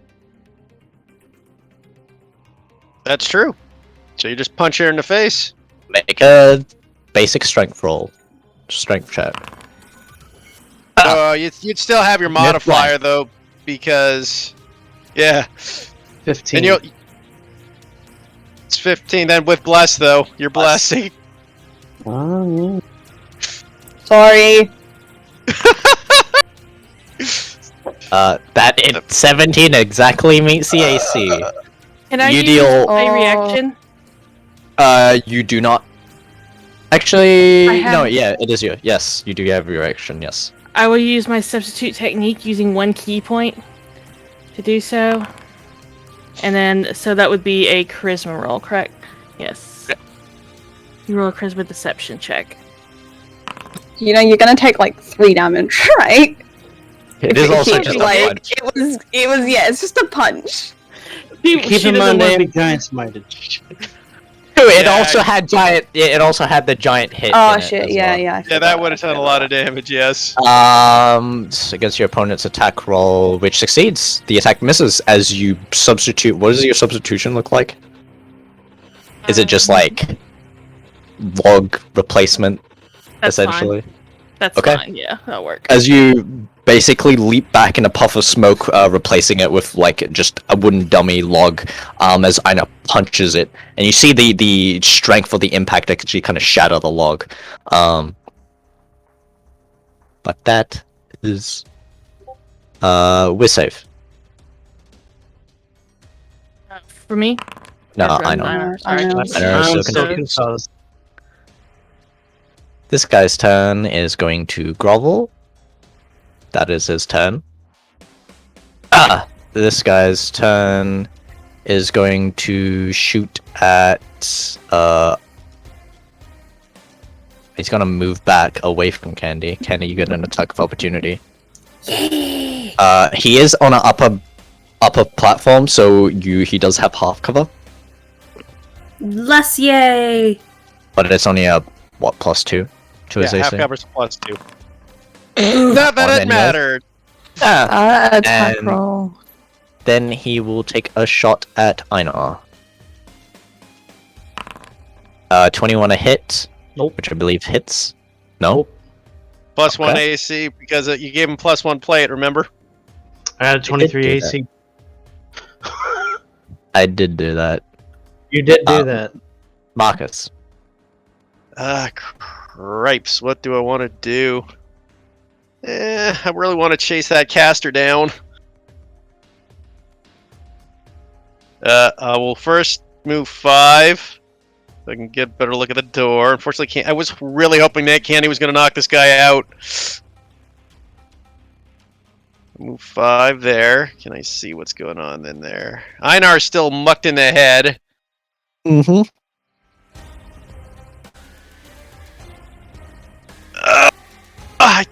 Cripes. Take the attack of opportunity and risk death. That is kind of Marcus's forte. Yeah, I mean, Marcus is an idiot. I've never denied this. 10, 15, take your attack of opportunity. Okay. Nope, misses. Okay, 20, get in the room. 25. Oops, 25. Why can't I get through here? Sorry, I think you were on the wall. Okay, 25. She's still stunned. No, she is not stunned. Oh, Till the end of my turn. okay, end of your turn. Yeah, that's right. Huh. Yeah, no, monk, right? Yeah. 25, 30 to get to her, because we got to stop one caster at least. And I don't have my advantage, so I'm going to just try to take out this. Sorry about this, kid, but I really don't need two people making my friends' heads go funky. And I will make my attack. Okay. These are my advantage strikes. That'll hit, I'm assuming. Yep. And 8 damage. Yep. Still up. Yep. Second strike. 13 damage. I assume non-lethal. Yes, I'm non-lethaling a child. Okay. Bringing her down. Just taking her head off. I fuck this. No one can you see mark her Marcus. unconscious. Perfect. Christ, what? I mean, taking the dodge action is not going to do me much good in here. Marcus will look over at the other caster, goes, "Okay, buddy, your turn!" And I will move 5 feet in. I will punch him in the face. Okay. 23 to hit, and I get a D4 in case he does a shieldy thing. 27 to hit. Hits. So that's for 10 bludgeoning. Okay. I will spend a key point and try to stunning strike him. Alrighty. I think I can impose disadvantage. Let me check.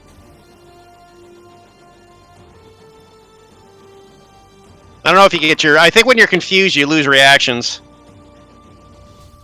That could be wrong. Yeah. Hey, stunned! Okay. I cannot take reactions. With him stunned, I will spend another key point. I guess I'm not confused anymore, though. And I will pop him in the face. You are not. This is exactly what monks are for. They are the mage killer supreme. Another punch in the face with advantage.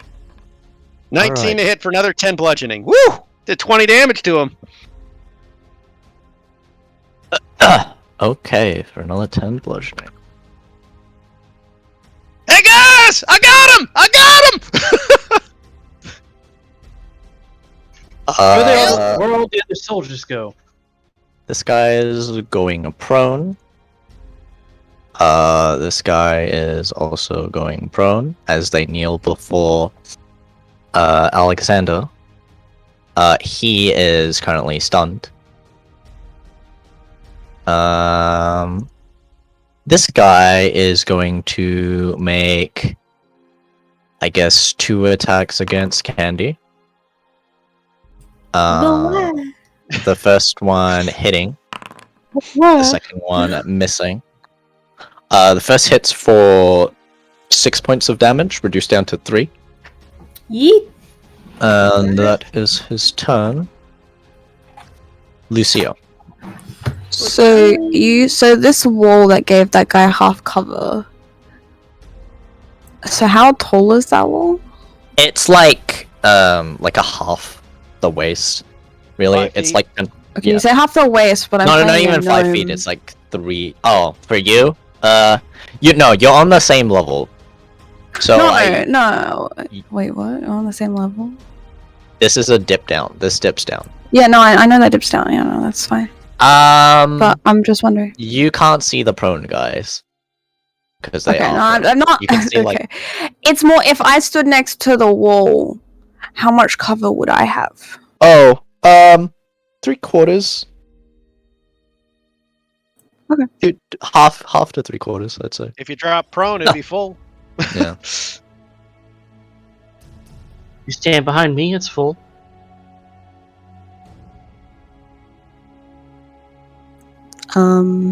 Actually, before I moved there. Don't worry, me big dumb. Before I go on the stairs, I use my help action on the guy in front of Candy. Poor bastard. Is that the end of your turn? And that's the end of my turn. Okay. This guy's turn. Kind of looks over towards the stunned mage. Looks over towards the unconscious girl. Okay. Good thing I was prepared for this. Where is that? And he kind of reaches into his jacket, pulls out a red vial, and pours it into the girl's mouth. Ah, bastard. 4 + 2. That is 6 points of healing. See, this is what happens when we don't murder our enemies. Okay. That is hell! his turn. This guy is unconscious. Candy's your turn. My turn. Guys, I might be in trouble. I'll get there as soon as I can, Marcus. There's a lot of people flailing about on the floor. Yeah, Marcus is in the door. Oh my gosh. How hurt is the dude behind me? He's bloodied. You get an advantage on your first strike against him. Alrighty, let's swing. And a hit. Hits. And bringing him unconscious. Cool. And, using my, Boots of the Cloud Jumper, if this is a high place, can I just get right on up here? So you hop on up. Yeah. I'll go here. Do I still have my second attack, or does that have to be on the same person? No, you have your second attack. Okay, I'll swing this dude. Oof. And then which one? The only one I see right here. Oopsie. Two prone guys next to you. The prone guy or the guy in the doorway? The doorway. Or wait, Yeah, those guys are prone. They're not unconscious, Nikki. Oh, okay, then yeah, guy laying down. Okay. That does hit, doing 16 points of damage. He looks pretty bad after that. Got it. Okay, is that the end of your turn? Yeah. Okay. This guy is unconscious. Aurelia. Now I can actually do something that doesn't involve hitting my people. Yeah, I'm going to take my full movement, 30, and that will bring me, if I go 5, 10, 15, 20, 25, 30, next to the prone guy. Okay. And I'm going to attack him with non-lethal then. 16. 16 does hit. Don't Were get you sneak attack damage? Do I get sneak attack? Because she wasn't Yeah. stealthed. Oh, he's prone. No, because he's Yeah, prone. you got Right. advantage, so. Okay, that is enough to bring him down. And then Nice. can I use my bonus attack to use a cunning action to hide? You can hide behind the wall, yes. Okay. If, So if you like kind of like crouch. Well, not gonna exactly get prone, but like kind of like hide behind the wall. So Okay, yes, no, roll yourself in. Okay. Okay. Is that the end of your turn? Yeah. Okay, her turn.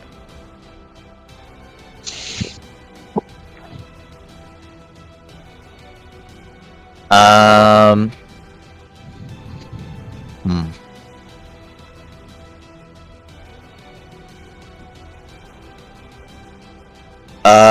Okay. She is going to... Yeah, I guess... Do... Actually, can this... 2 people? No.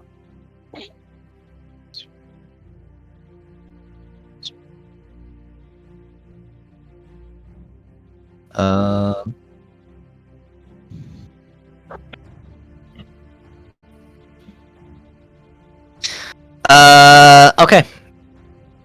Marcus, I need you to make a Constitution saving throw. I give him advantage. Can you I see can him? Yep, I can see him. He's right here. Okay. 16 plus 17. Good Pretty thing high. you did, because that succeeds. What's with all these nat ones? She is going to open the door. She's at half movement because she had to stand. That is true. And she's going to go around the corner. That is her turn. Quick, someone get the door behind me. Guys, quick! I need a hand in here! Alexander's turn. He is going to move up and get the down guy. Marcus, why don't you, or Alexander, why don't you fly into the other room? You have wings? Can't you do that? Not while they're in the way.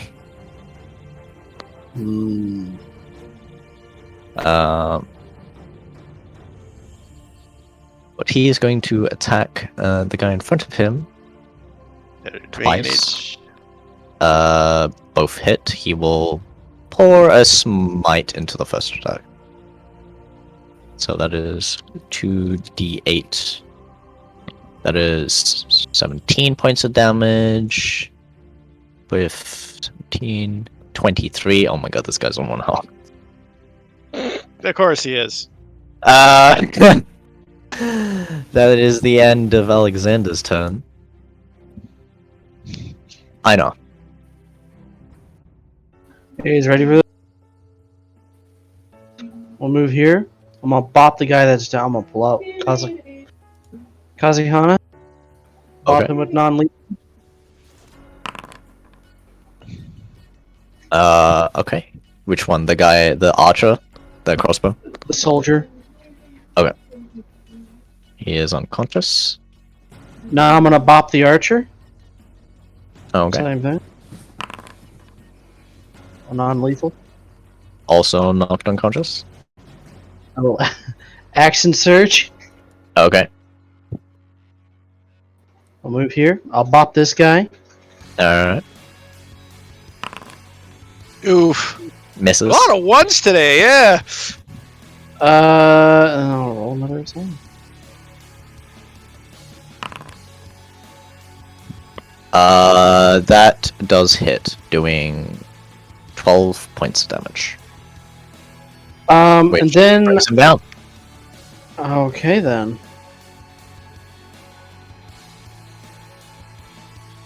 You Alright. just see, I know, unleash a barrage of attacks, knocking all 3 of them unconscious. Way to go, Honor! I look at the guy who's still nursing his foot, which I assume is this one. You sure you don't want to just nurse your foot and get out of the way, This guy? I think that's the one that was nursing his foot. Nope. Did that guy get knocked out? It was the guy in the doorway. It's the guy you smoked, yeah. That's why he went down so easy, or he had damage on him. Yeah. I'll look at him and said, "You sure you don't want to nurse his foot for him and get out of the way?" Okay. This guy's unconscious. Back This up to guy is Marcus. also unconscious. Marcus. Damn it! I got so much to worry about here, guys! I will boppity bop the mage in the head. 22 for 9. Okay. 19 for 6. Okay. I got a D4. I'm still blessed. 17 for 5. Okay. Still up. I'll keep pointing and hit him again.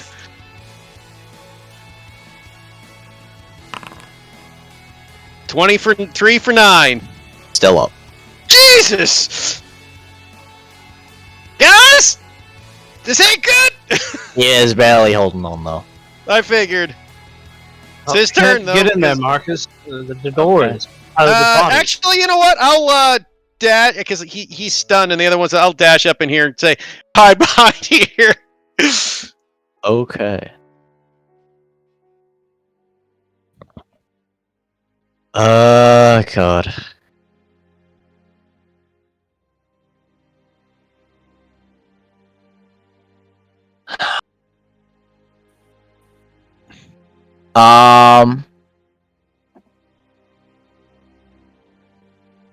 Yeah, I guess he's just going to throw out another confusion.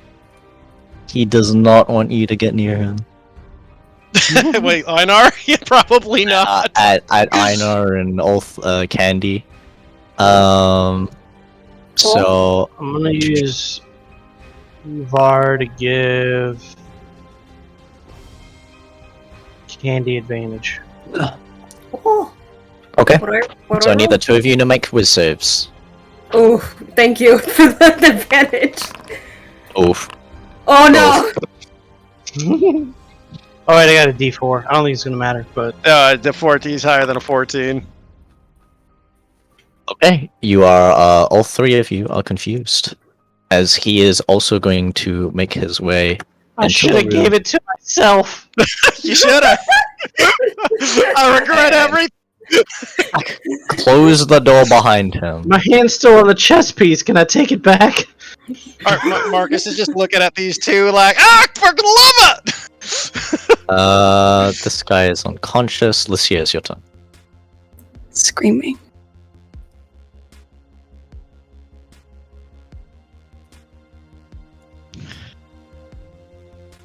I hate all of this. I hate everything that's happening. Isn't this a fun time? Marcus has been battling mages all by himself this whole time.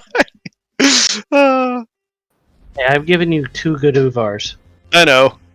I'm gonna dash. Okay. Actually, 3.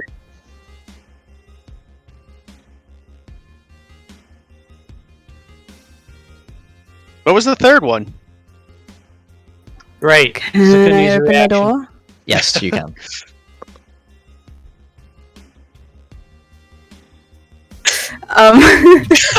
Lucia just runs through Einar's legs, just like past everyone. Opens the door and just sees like just this. To her tall person just like chilling, and then like what's happening with this girl again? She's like backed up into a corner. Hiding? Just Marcus just chilling. Marcus really is upside. Yeah, Marcus is standing on the ceiling, still upside down, chilling. Yes. By the way, Lucia had no plan. She just kind of ran here. At the end of his turn.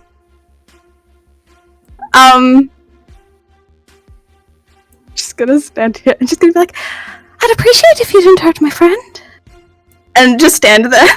Just Okay. like, hi! This guy is going to close the door, go up behind you, drop his crossbow, and pull out his scimitar. I'm sorry, miss, but... Wait, he closed the door and drew a weapon? Object interaction. So, one's a free right. action, one's an action, so He can't do both. He can't close the door and draw so a which does he weapon. choose? Well, he will just leave the door open, and he will hit you in the back. That is a miss. Hey, you leave her alone! And then he'll go back and stand on the doorway. You get an attack of opportunity, Lucia. Go Lucia's smack not him. taking it. Just kick him in the kneecaps. She is a pacifist. What do you think she's gonna do? Candy. Give him, roll that d10. Roll a d10. Please roll a 1. Oh. Dude, I can't wait for Alexander to smite Einar. 10. You can act and move normally. Nice! Oh, yay! I can't get past this dude, right? Nope. At the doorway, so... Nope. Smashy smash. Smash! This guy all the way. You're reckless that? Looking in... Yeah. I mean, Nick, you're against casters right now. So, bam. Hits. Wow, is exactly enough to knock him unconscious. Nice! Oh, and your weapon's got the thrown property, Nikki! Yep! So, I will step on in so I can see better. Hit them rightly. Throw your I'm in pommel. for this dude, right? Right here in the doorway? Yep. Alright. chuck it over Lucia's head at the guy. Okay. So, bam. 20 to hit. Ooh. He is going to shield that. As you see the shadowy axe, the greatsword actually fly through the air, you see his hand kind of turn and pull up in this magical barrier that just kind of deflects it off as the shadow dissipates and kind of reappears in your hands. Can he just he poops a little, just a little. Sounds like he's a loser. I hate the first thought was like he deflects it off, and I just imagine it just landing on Lucia's head. Oh god. Aurelia, D10. Oh boy. Aurelia wasn't in the Oh thing. wait, Candy, wisdom save. No, Aurelia, no, yeah. Candy. Yeah, that's right. Sorry, my bad. Yeah, Candy, wisdom save though. I'm done. You're still confused.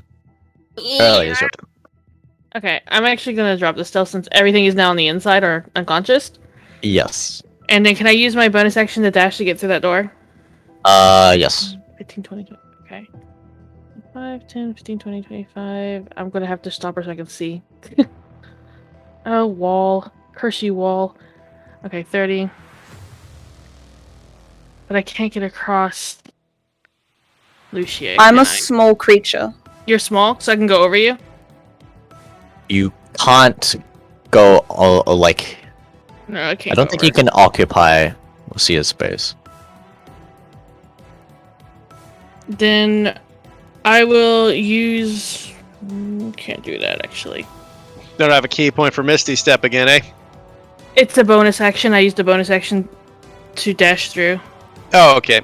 Actually, I actually used my normal mouse speed. Can I just retro that and just say I move normal? Okay. Yeah. Then I'll use my bonus action to Misty Step behind the guy. Okay. Omai Wamu. Shindalu. Okay, so that'll put me behind him. You can also attack the little girl who's next. Oh, I didn't see the little girl. Oops. Yeah, Yeah, and he can. shielded. I'll move you. Okay. Don't worry. Yeah. I'm not touching you. The little girl's next, so. Oh, the little girl's next, then I will attack her. Okay. Because I'm already kind of annoyed at her anyways. 10 does not hit. Well, I'll pretend like I was going to hit her. Okay. As you teleport and another puff of smoke appear into the room as you try to bring your Wakazashi to knock her out, unable to hit her, she dodges out of the way. Her turn. Here comes the pain. Fortunately, no pain. She is going to pump a 3rd level Cure Wounds Oh, hell, she's a cleric! into herself. Leave your master to die. Well, the healer needs to stay up, then she can pick up her master again. That's provided we don't just snap his neck. Provided that is the case, yes. But you guys have been knocking everyone unconscious. And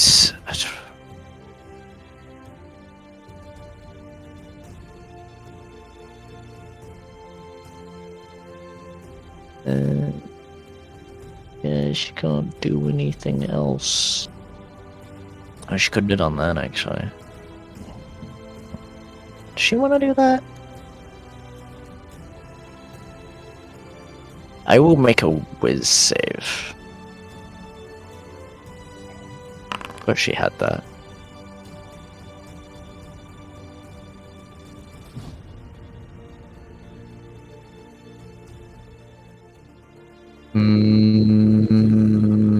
She won't do that.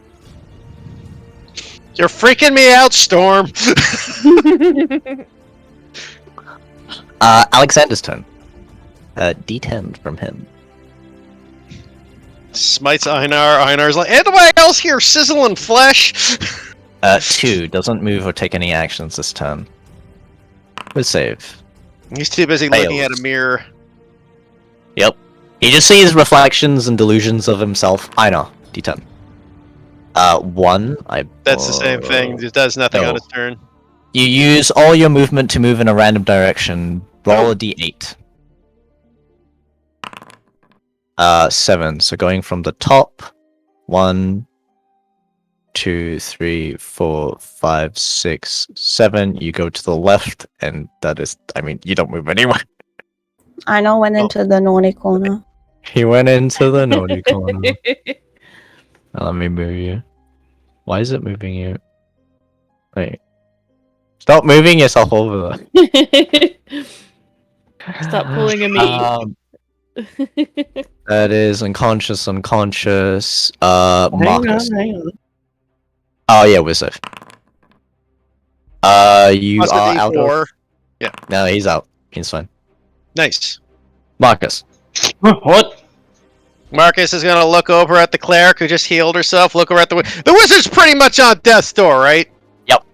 Great. I will knock his ass out. Hopefully. His shield is still persisting. I figured, but I mean that's only there's a threshold I can possibly beat. Plus a D4.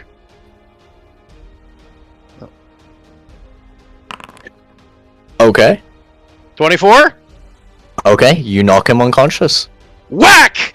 And you As your stay hand down! punches straight through the barriers. You hear the shattering sound as it clocks him across the face, knocking him unconscious. That's right! You stay down! Now as for you, missy! You gotta learn to behave and treat your elders with respect here. We're trying not to harm you guys as much as we have to, but you're gonna have to go to bed time. It's time for a timeout, and I'm gonna smack her in the head. Oof, that'll, well, I got D4. Maybe that might make the difference. You don't got no shield spell. Ooh, 18! That's 10 bludgeoning. My bless coming in clutch on Marcus. Oh no, I told you, like, I'll give it blessing me with... advantage on this third hit for poops and smiles. Actually, I'm going to stunning striker, so disadvantage. Oh, I'll give that then, I guess. You have to see. Oh yeah, you gotta see. But stunning strike. Isn't he right? Yeah. Stunning strike. She makes a save. Damn it. Alright, we'll strike a third time with my fist. This one will be at advantage, since that's what he said he was gonna do. 23! Hits. For she is 6. just barely up. Key point, last key point, and I'm going to flurry of blows her. Wait, why do you have advantage? Because Einar gave me advantage to Uvar this time, he said. Or can he not see me? Oh, he can't see me, can he? Invoke runes for seconds. Yes, see with no, so that is a natural one. Okay, so that one missed. That does not miss. I will burn a key point and make another strike. Actually, no, wait. Fuck, I screwed up. I could have. Oh no, I would have killed her if I used burning hands. I can't non-lethal Candy flame. and Aurelia go before her. Yeah, I know, but we'll still. I'll take the. I don't point of holding back the key point, so I'll make the key point to strike her in the face again. 23 for 9. How do you want to do this? Nice. So I said, all set. It is time for a timeout. And as Marcus, for the second time knocking her unconscious, is just going to stand over top of her and just kind of do that like hammer fall bonk on the head and knock her on the ground so she just falls on her butt. Okay. As you shout this over top of her, and she just kind of looks up at you and says, "I really don't like you." As you bring your hand, karate chopping her down onto her head, as you see her eyes like roll back. As she kind of slumps backwards and then like falls to her knees as they kind of collapse like inwards, and then she just falls to like the stack of shelves that are next to her. And that is combat. Woo! Did we take a 5-minute? I need to use the washroom. Yeah.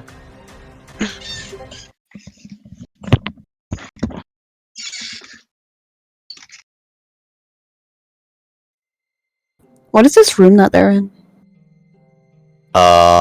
This room seems to be just kind of like an assortment of just supplies. empty parchments, empty books. Hey, I know this map. Supplies. Yeah, I was wondering when you would realize. Is this when Helani's brother comes up?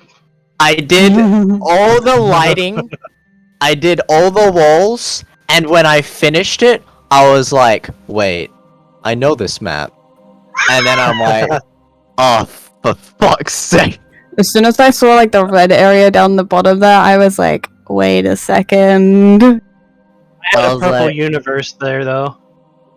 Yeah, but like I saw like how like the layout was looking, and I was like, is this the same or very like a different like kind of like reskin of this map? But yeah, I did not realize because like we entered from a different direction, and like it was like the big circle in the middle, and I wasn't paying attention to the bottom part, and it was only until I was like, and we didn't even explore most of the area anyways. We like fought in like the room, this room, and like kind of glossed over everywhere else, and I was like, okay. Well, we were only in the other rooms where we were forced to be, pretty much. Yeah, basically. But yeah, you see just a bunch of writing supplies and other things like that in this room, like candles, some other like rations of shelf rations and stuff like that.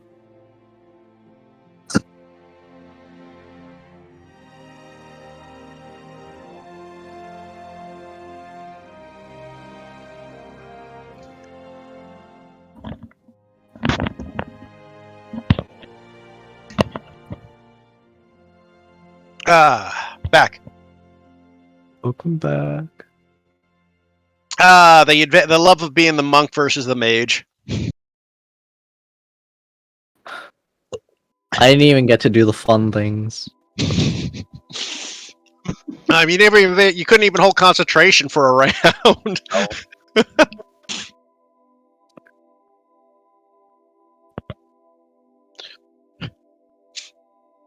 I'm honestly like I walked up and I was like, oh, Marcus is probably all beat up, and I walked up and I saw that your health bar is full, and I was like, oh, wait, everything's fine. I was considering on doing the equivalent of a fireball, but then I was like, but control. And then just control was dropped every single time. I was like, okay, well, there it goes. I know, it's like... You kept attacking me, and I'm just like, okay.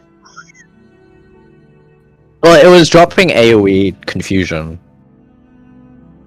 I mean, the AoE confusion was kind of nice for him, except he couldn't keep the control up for long, because I kept either knocking him unconscious or stunning and the blind and everything, right?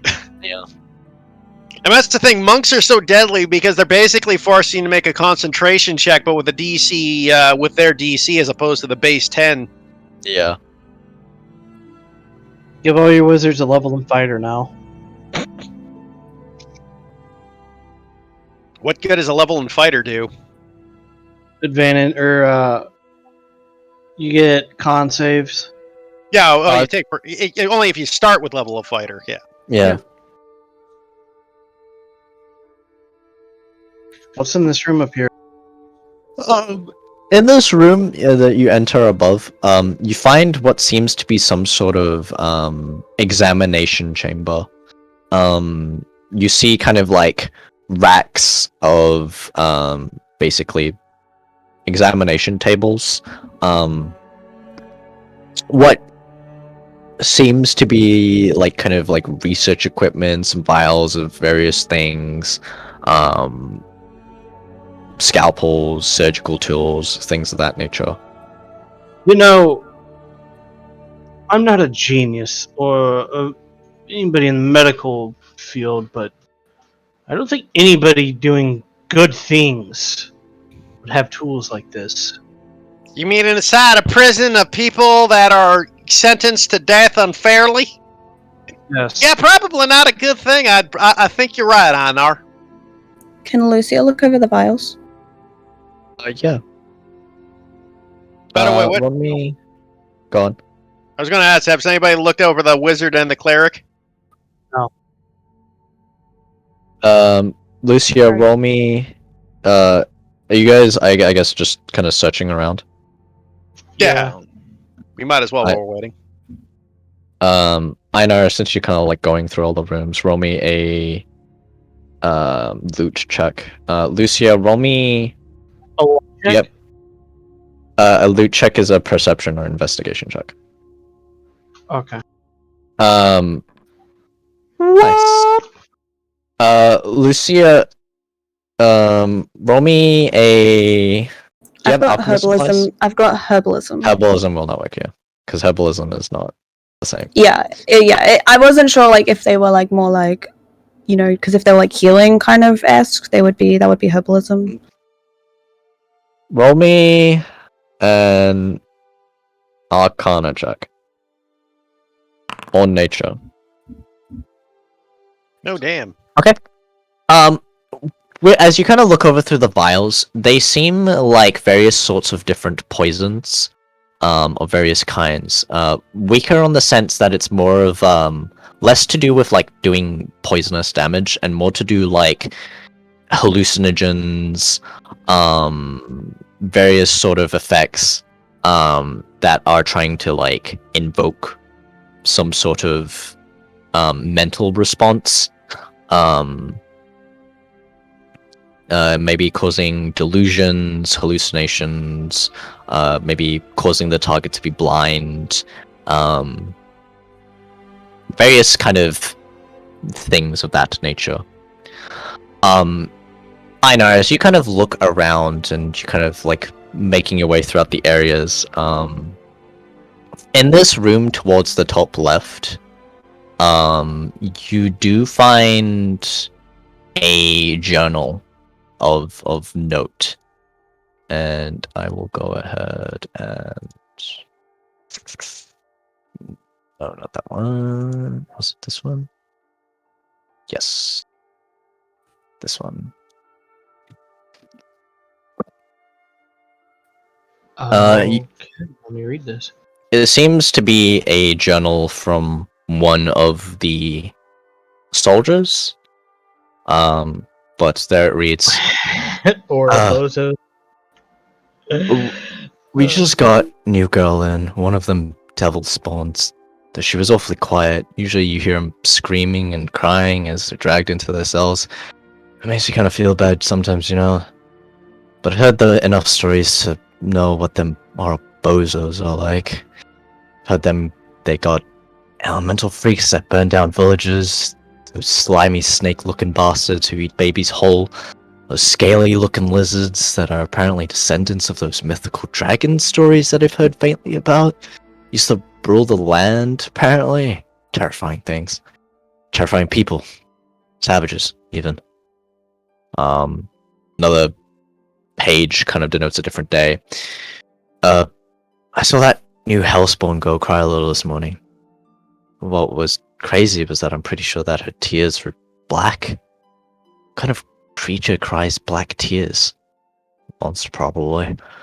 I heard her screaming last night when Mr. Morowitz took her to that room. From his face this morning, he doesn't seem too pleased. I'm guessing that she's a tough one to crack. Another day. That bitch has something wrong with her. When I was guarding her cell last night, I swear I heard voices. Spooked me good. Sounded so strange and definitely not in common tongue. Vonry got sick a few nights ago and he was the one watching her cell most of the time. Morowitz said we're moving the rest of the others away from here. Seems like she might be affecting them or something. Hope this demon girl doesn't turn this place into one of them horror stories about an abandoned fort. Hello, everybody. I found this journal. Huh? Anything good? Well, they're certainly racist. Marcus will read the journal quickly, if you allow him. Yeah, you can pass it around for people to read. He has a very dark glare on his face. Well! Looks over at the unconscious wizard, and you can just kind of see his fist kind of clenching.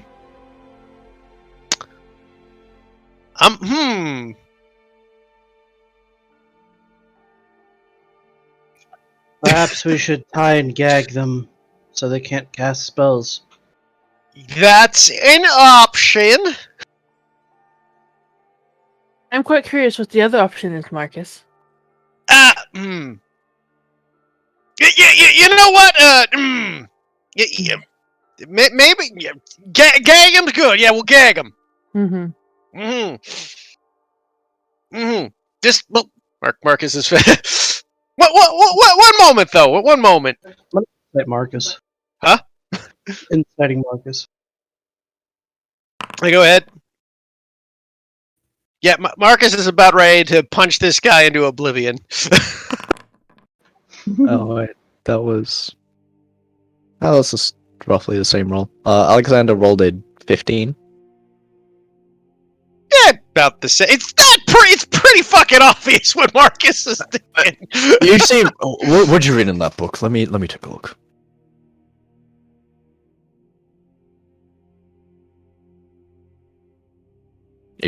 You gonna let me take a look? Yeah. I assume Marcus had it. I mean, I would have handed it back. Alexander kind of reads to the book. As you both kind of enter into this room, you can hear like the sound of like chains over in the back right-hand corner, towards the east. The rest of the cells seem vacated. There's nothing really around. But here in this corner, you can see a tiefling woman, black hair. In the darkness, you can see this kind of these red piercing eyes. Though it's strange because her eyes are like black, and then her pupils are red. Her skin is pale white, and she has these kind of contorted black horns. She's currently clutching her arm, while her like one leg is kind of like chained up to the wall, and she kind of recoils from the sound. Did we get a name from Demira? She did say, she did say Livia. Livia? Okay. Lilivia. Lilivia. Lilivia? Stay away from me. It's okay. We're friends. We're here to help you. She kind of like looks upwards. Is she injured? She looks haggard. Are you hungry? Want me to get you out of those chains? I think that's kind of a given on our. Marcus, you never know. Is the cell door open? No, Is it unlocked? it is not. Did we have a key amongst all the bodies we were searching? I could pick it. I mean, if you want to go the complicated route, I'm assuming somebody had a key. If you search Alistair's body, he would have had a key. Yes. Yeah. Someone roll me a loot check for Alistair and for Sure. Maruna. 20. Okay. You would have found on his body a ring of protection. Ooh. And amongst everyone kind of like gathered around this much money. And then the set of keys. And that's about it.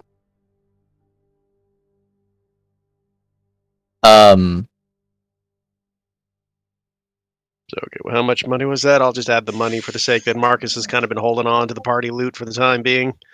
It's in the chat. Oh, 22. Yeah, I know, I'm just adding it right now.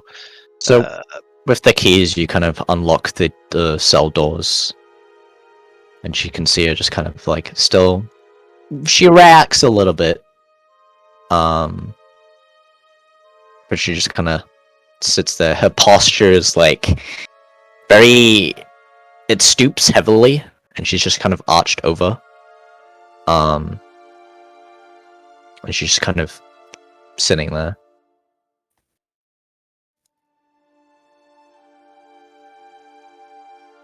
When the cell doors are unlocked, Lucia's gonna walk in and she's gonna cast Cure Wounds on her.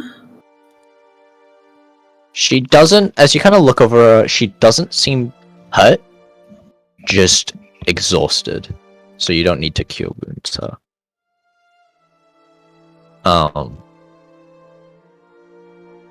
But Marcus, as you kind of like are standing near the area, and Lucia, when you get closer, you start to hear these faint whispers in believe languages you don't understand.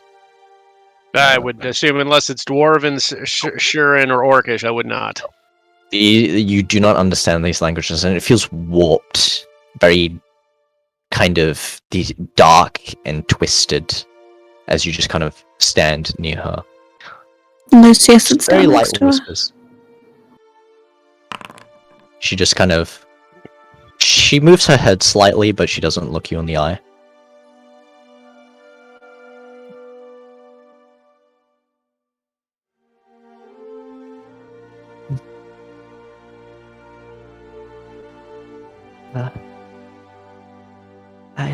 I guess you're just here to rescue me. Yeah, that's right. We're friends, as I said. Friends. I've never really understood the meaning of that word. Marcus will kind of give her a hand up if she'll accept. He'll reach a hand out to let her up if she would accept it. I assume you unlock the manacles that are... Oh, yes, of course. I've unlocked her. She's unchained. I would have done that immediately. She kind of like looks over towards the hand and doesn't seem to know what to do with it. Do you need a hand up? I think I'll just sit here for a moment. Well, if you prefer, but... take your rest. I don't really think that she's that suited to walk on her own. I mean, I could give her a lift up. I'm not the strongest among us, but I could definitely lend a shoulder.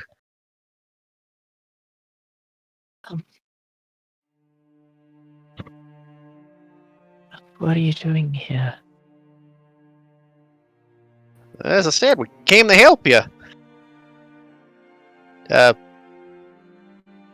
Someone told us you were in trouble and we decided to help. Someone told me I was in trouble. Who? Just say you have a friend in a high place.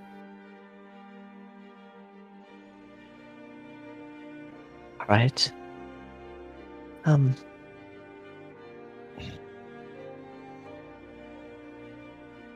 Kind of looks down. I'm just going to give her a quick insight check for just of her general kind of mood. Is she like cautious of us or just confused or... Roll me insight check. One second, I gotta get my character sheet open again. Messing with all that loot took a bit.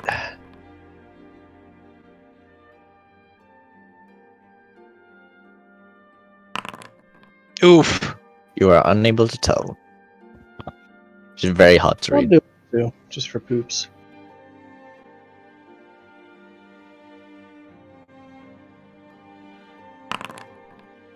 You're unable to tell either.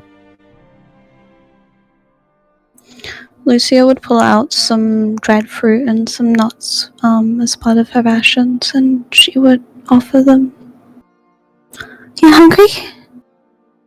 A little, yes. Here, these are for you. She'll kind of take them and bite down onto them.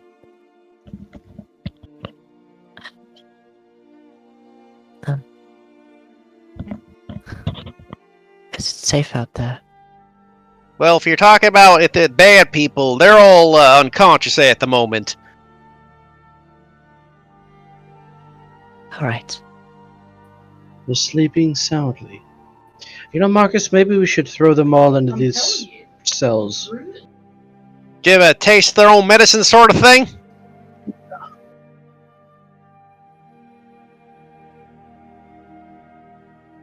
sure they'll eventually be able to get out. I mean, we can always tell the others about it afterwards. Would you guys have searched all the rooms, by the way? Yeah, eventually. What is I mean, Aurelian Ina and I Candy doing? walked through all of them, so I'm sorry, what was that? What is Aurelia doing? She would help look around. Okay, roll me a loot check. Perception or investigation. Yeah. Would you basically be going into the rooms that haven't been explored? Yeah. I guess. When you make your way down into the what seems to be a study, over towards the south of this room, you find a bed and you see some scattered papers and some written work across the tables. You do see a small lockbox, like a small safe, in the corner. And you see a book that's kind of laid out across the table, and as you kind of flip over the to read the title, it reads Subject Black Tear. And this is the what is written on in the contents of the book.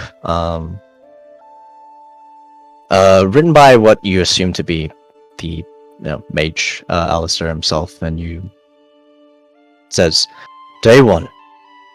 Subject referred to as Black Tear has recently been brought to our facility.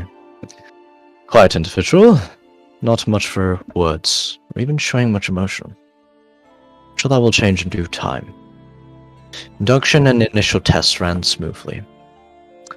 There's a lot less physical resistance from her than with other subjects. Subject is said to have extraordinary capabilities. Further experimentation required. Day 4. Subject Black Tear is fairly resistant to experiments. There's unknown interference during experimentation. Results are varied and data is inconsistent. Subject also seems to have high mental fortitude. Unsure whether this is of her own or because of interference. Incoherent muttering can sometimes be heard during experimentation. Possibly infernal, abyssal, or deep speech. Day 7. Subject Black Tear has caused issues with surrounding guards and other subjects. Symptoms include migraines, sleepwalking, incoherent mumbling, discoloration of skin, hypersensitivity, and night terrors. We'll be moving other subjects to another facility. However, most are ready to be sold to bidders. Subject still seems resistant to experimentation.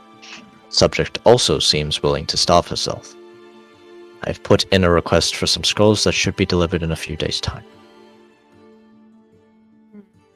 That is interesting. none of those are dated. Nope.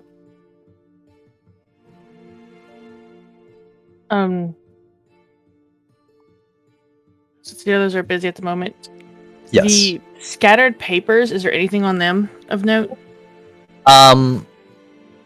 The scattered papers seem to be other experimentation notes, other stuff about other patients and things like that, but they've kind of been shuffled away in the corner, and other things are just kind of stacked onto the shelves.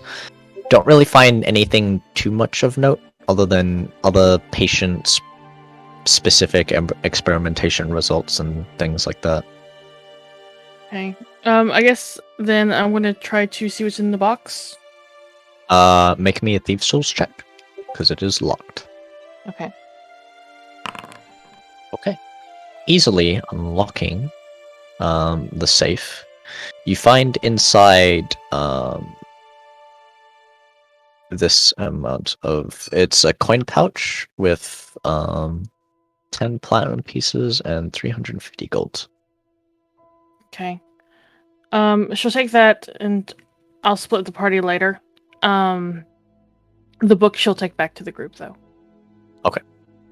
And I guess she'll hand it to not Marcus because he's already angry. So Einar. I found this. Hmm? Oh. Did you figure out what all the papers strewn about were? Experimental reports. We should take those. Okay. So she'll go back and gather the papers that she can carry, all the ones she can carry, and just put in her bag. Okay. As you see, Olivia just kind of take the food and start eating more hungrily this time. I'll offer just a whole ration to her. Thank you. You're really kind. I think I'll take that hand now. Oh, of course, Marcus will help her up to her feet. Then if she starts to slip, kind of slip her around his shoulder to keep her on her feet. Okay. Just kind of pick her up, and she's able to kind of hold herself, leans on you a little, but It's okay. We got you. I got you. Well, we got what we came for. I'm gonna go ahead and move all the people into these cells now.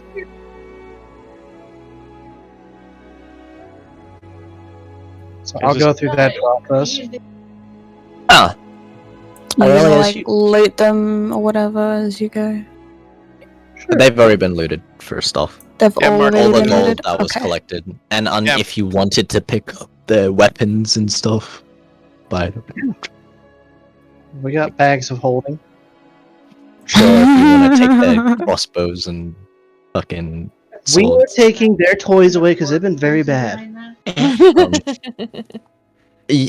Aurelia and Candy, I don't know what Candy is doing at the moment. Catching up on reading. That's fine. Aurelia, you would see Alexander just kind of like... You would see him just kind of hold his sword out towards Alistair's like chin, as if debating. And you're just kind of holding it there at the moment. It's not worth it. Come on. These people.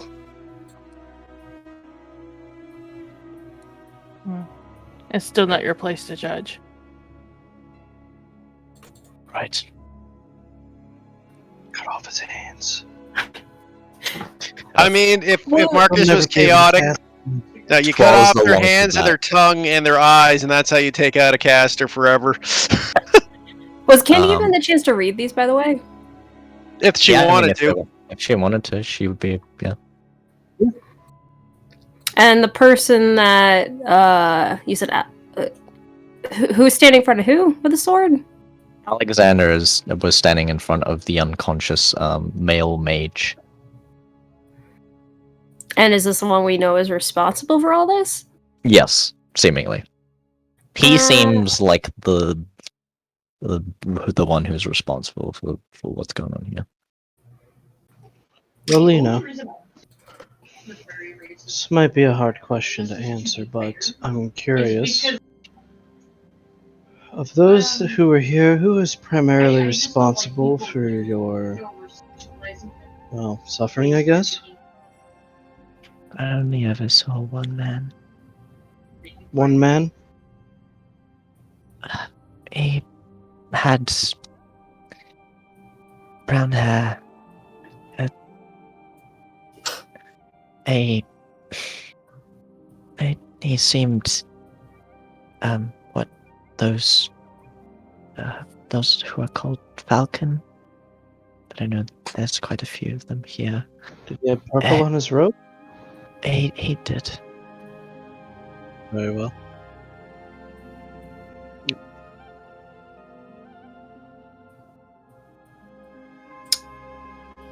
Well, let's finish up here and go about our way. Alright. Okay. You say Go on. something, Nikki?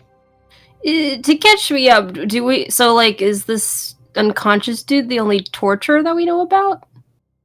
As far as we're aware, from when you read the journal, or the subject Black Tier, seemingly so. One second. Another thing Candy and Marcus apparently were about to. I wished Candy was there when Marcus was about to murder the guy. Would have been an interesting moment.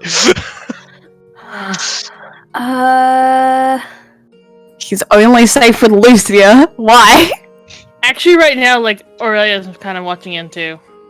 I'm gonna do a disadvantage. Oh.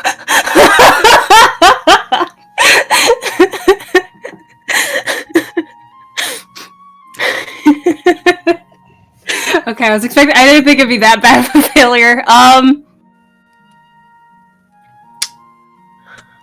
Once she finishes reading, the stuff, once it's been finally passed to her, she's a lot slower with reading, as you guys know. She's been learning. She has to have Syl explain things. Yes. The word of the day calendar is for we're learning. Syl also seems quite disgusted with all of this.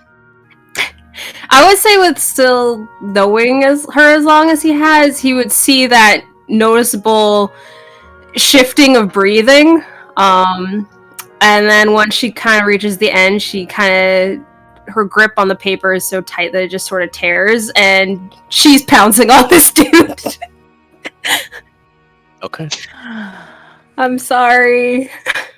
Are you going? What are you doing? Just wailing with fists.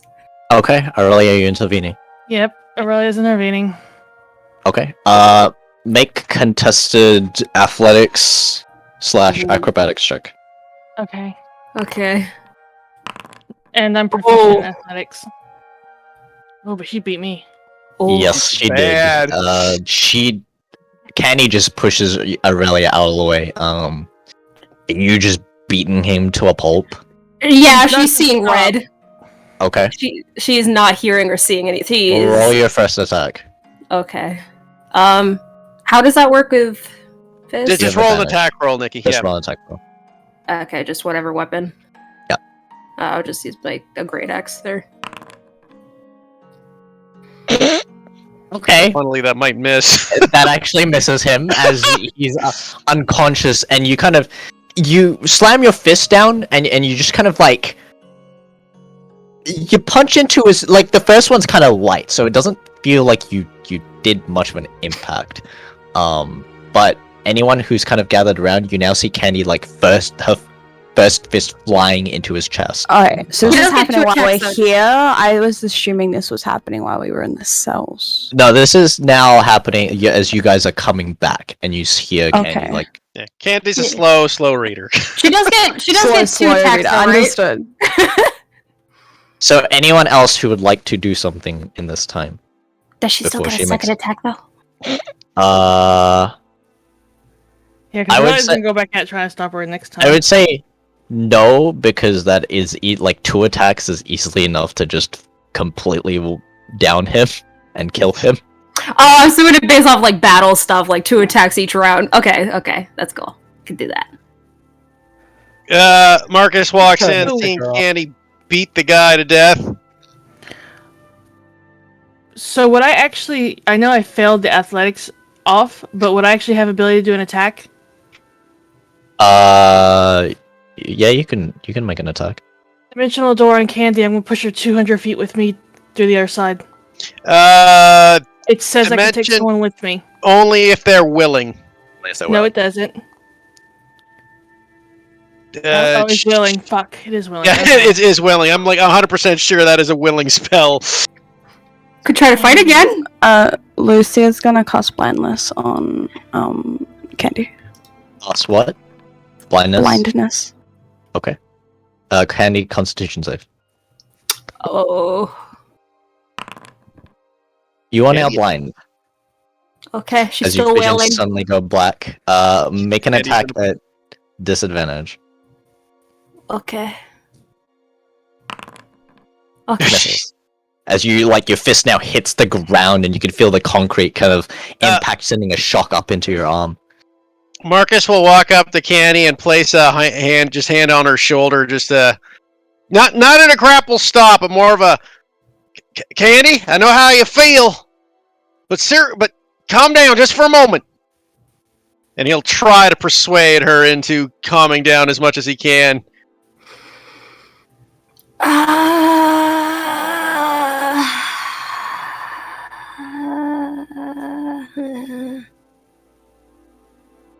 Can I make a check at least? Yeah, I mean that's asking Nikki. That's why I'm asking Nikki. Yeah. That's what I'm asking is Nikki. I assume persuasion to wisdom save, I guess. I'm doing another disadvantage. Oh. Well, let me roll a persuasion here. Oh my Natural 20, Nikki. Wow. Come on. Okay.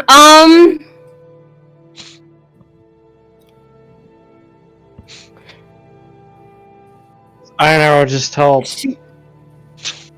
Lily out while they're doing this, since they seem to have it handled. Like, oh, look. She kind of looks over at it blankly, not really saying anything. Candy will kind of breathing really heavily, like full on heavy breathing. She'll smack Marcus's hand away and just stand up and just say, "Just drop the blindness." Gonna insight Candy before I do that. If she's like going to attack still. Okay.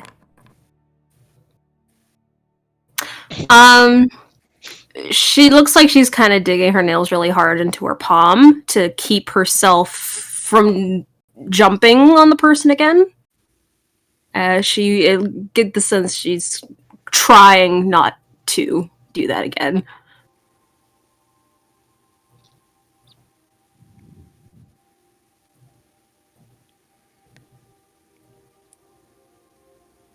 Does blindness drop?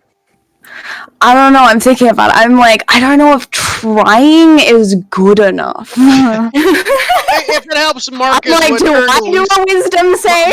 Yeah, Marcus would like to turn to Lucia, though. If it helps, he goes, Lucia, it's okay. We gotta trust her.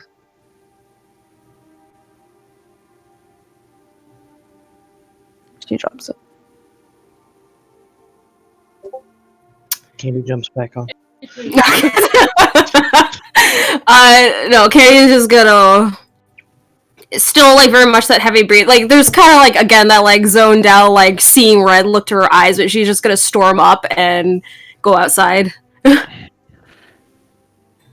Like out of the building? Yes. Okay. When you go outside, it is dark and cloudy. Oh, good.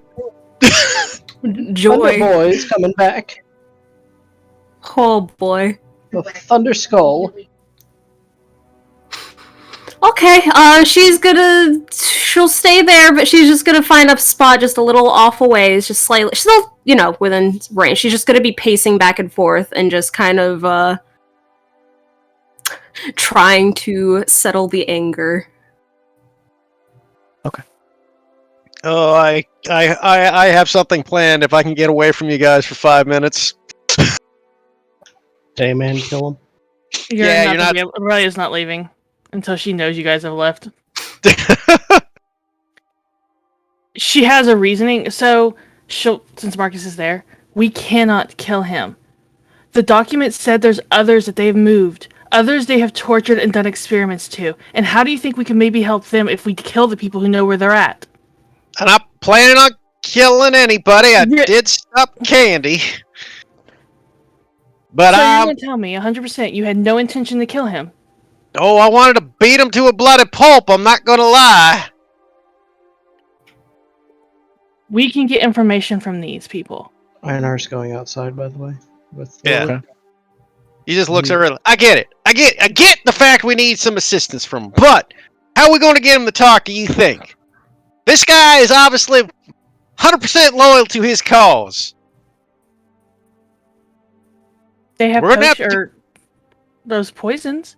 Was there not something that perhaps there can help us?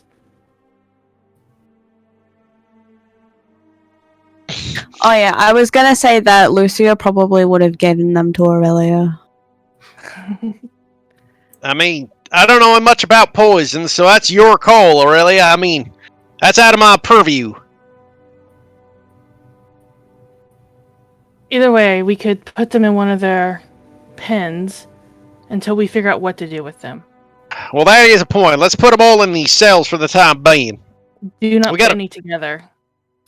There's only, 1, 2, 3, 4, 4, 5, 6, 7 cells? Don't put the girl and him together. Well, that is obvious, but we gotta bind, gag, and make sure they can't do anything, because I know much about casters, and you give them an inch, they will do whatever they can. I agree. Were the shackles that they have here the Chimerilium stuff? You don't know. I mean, we'd use them regardless, but... Yeah.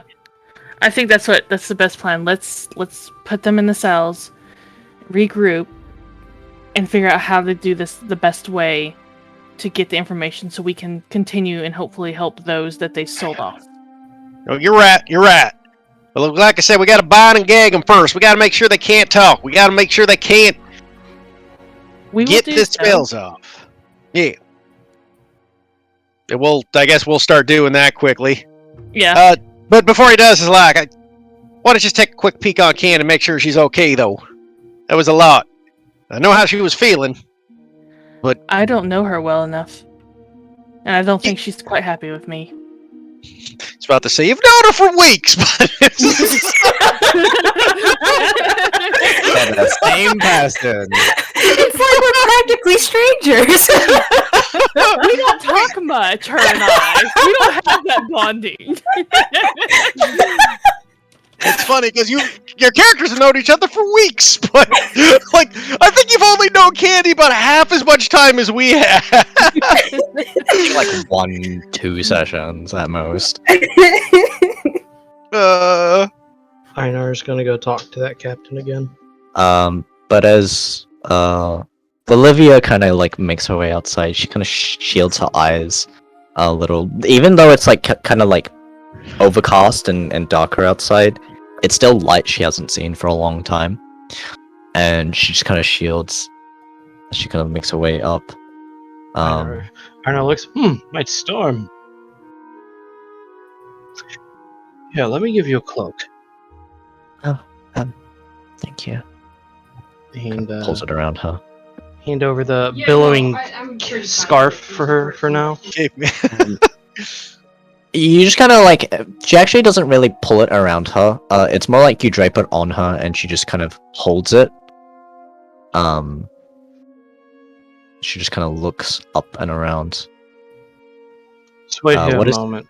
I'm gonna go speak with this gentleman over here really quick. Okay. Keep an eye on me though. What is Candy doing outside? Pacing back and forth, trying to get the boiling blood to settle. So like a lot of like, running her hands through her hair, scratching at her arm. Alexander would have begun like just moving them, like already. So eventually, that is able to be done. Yeah. And like after Marcus was done talking with Aurelia, he would have headed up to see how Candy was doing, and obviously see Candy be doing that. I assume everyone's heading up. Mm-hmm. Yeah, once I'm assuming Aurelia and Alexander will get the wizard and Claire gagged and bound properly. Yeah. Also, like, is it when I asked about the Chimerilium shackles? Is it because like I didn't inspect them, or is it because you didn't inspect them? Because I would assume that because of at least the ones around the what's her name? The tiefling. Yeah. I would have seen those. Into the cell, and actually, because you tried to cast healing magic, you felt that it was somewhat difficult to. Okay. Just I would have standing within the cell mentioned that for okay. them wanting to contain those two a bit more. Yeah. Alright, Aina. As you kind of look over, he seems to have eaten. The food's gone. He kind of looks up towards you, as he's just kind of like closed his eyes. Just kind of leaned back as he hears the footsteps. Just kind of opens them. Einar's going to do the Slav squat in front of him and pull out both those books and set them flat in front of him on the entries. Tell me, at what point is a line crossed? Looks down.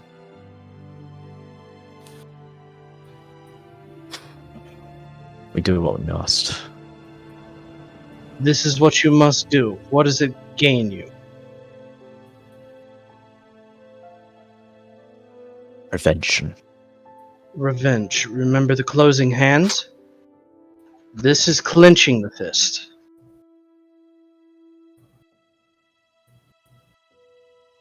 I can't expect you to understand. It's not about my understanding. Believe me, I get it. My whole home village is gone. I don't know how or why it happened. But they're all dead. Except for me and one other.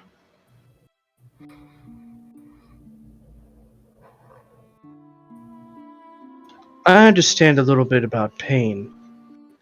It really comes down to how you deal with it.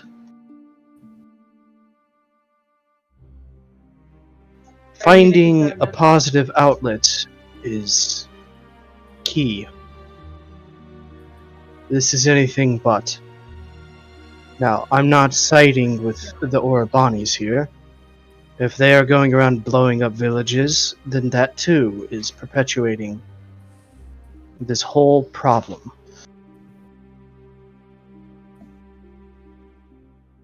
Do you know why this war started?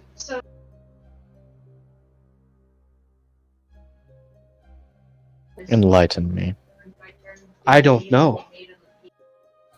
Honestly, I feel it's probably a reason that's been lost to time.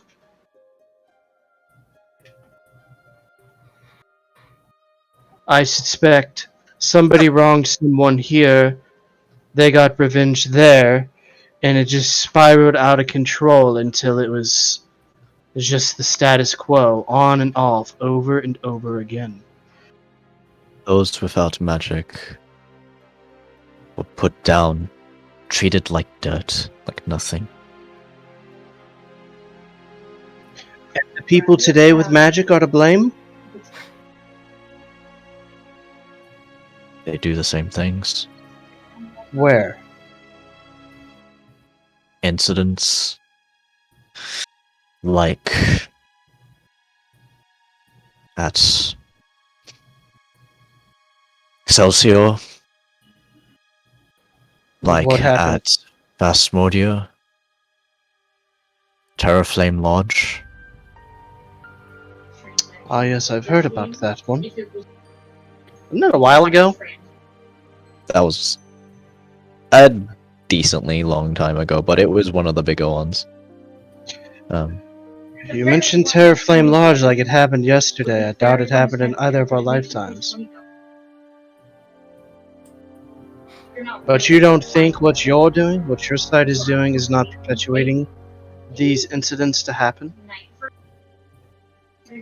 You selling people, experimenting on them, angering families of these people that go out and do these terrible deeds and anger your people further. It just continues. I don't expect you to turn tail or even change your mind in an immediate. But it's something to reflect upon. Is what you're doing really right? Is it really the best way to deal with this? I doubt it. He'll stand up and take the books with him. At any rate, we didn't kill any of them down there. You're free to, once you get out of here, let them go as well. It should give us plenty time to get out of here.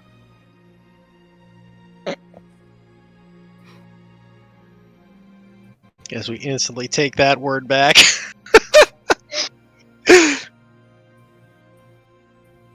Are you guys killing somebody down there? No, but we're not letting them go right away either. No, I said when they get out, not... Okay. I'm not letting them free. But I'm sure they'll eventually manage to get out of those shackles.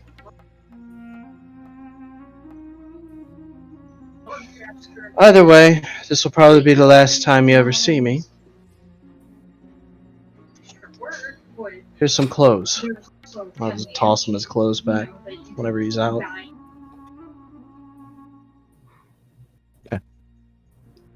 Doesn't say anything. Maybe you'll think of these words and find something better to do with yourself. Perhaps all of your men here will. And I'll just leave it at that. Okay.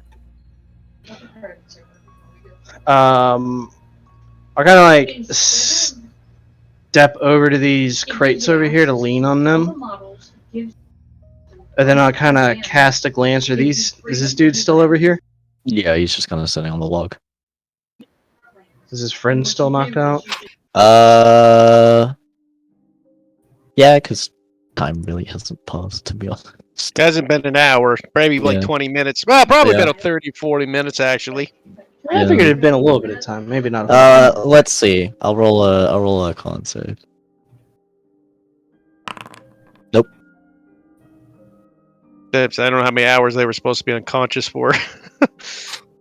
Ripperonis. I don't remember either, but that's where But it comes. anyways, Marcus would see Candy pacing and probably approach her after a couple of minutes of her continuing to do it.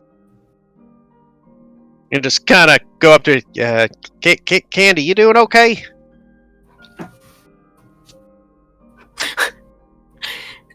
There is a very sharp inhale that you hear. She's just like, I'm fine. Marcus is just gonna let it exhale and shake. He says, look, Candy, I really know how you were feeling. I was about one step away from doing it myself.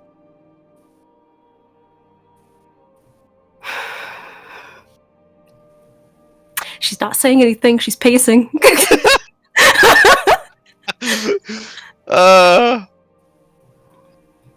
Marcus will just kind of look at her and shake his head and kind of sit down and let her wait for her pacing to cool off. And he'll just kind of speak to the air and just go, Syl, is there anything you can say? I think Syl would have already tried to console her, but Syl is also angry and resonates the same kind of energy that Candy has. No, trust me, Marcus has it too. He's just trying to calm himself down as much as possible. Syl would be like, fucking hit him, kill him.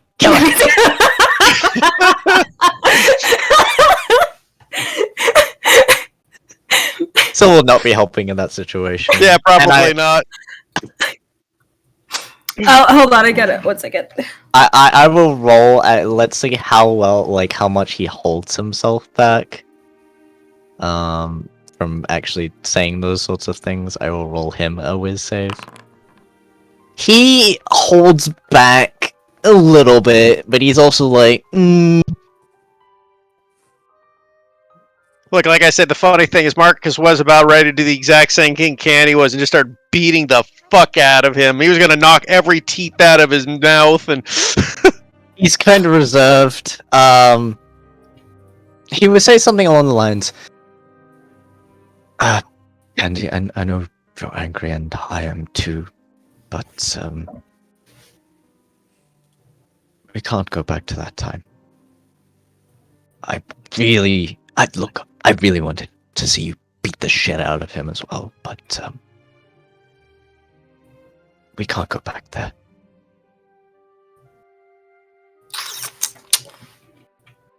Look at BRB. I'm here. Oh, okay. Jesus, Nick, you and your whiz saves today. I gave myself advantage that time too. Oh, the only reason you're not murdering that guy is because you're rolling like shit, period. Like the attack rolls too.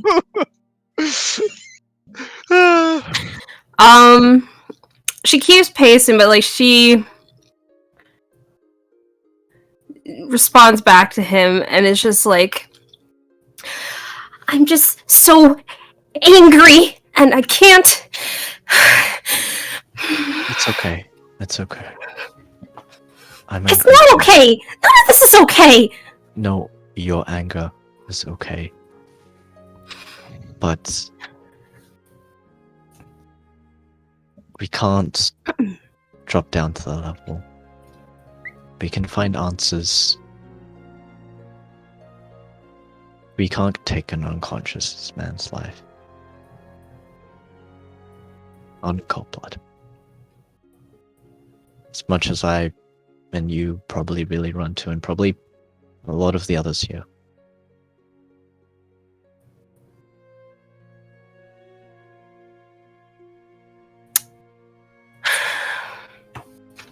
What's the deal with the sky? The sky Yeah. Wrong thing. is growing darker and darker. I'm just gonna walk over to this dude really quick.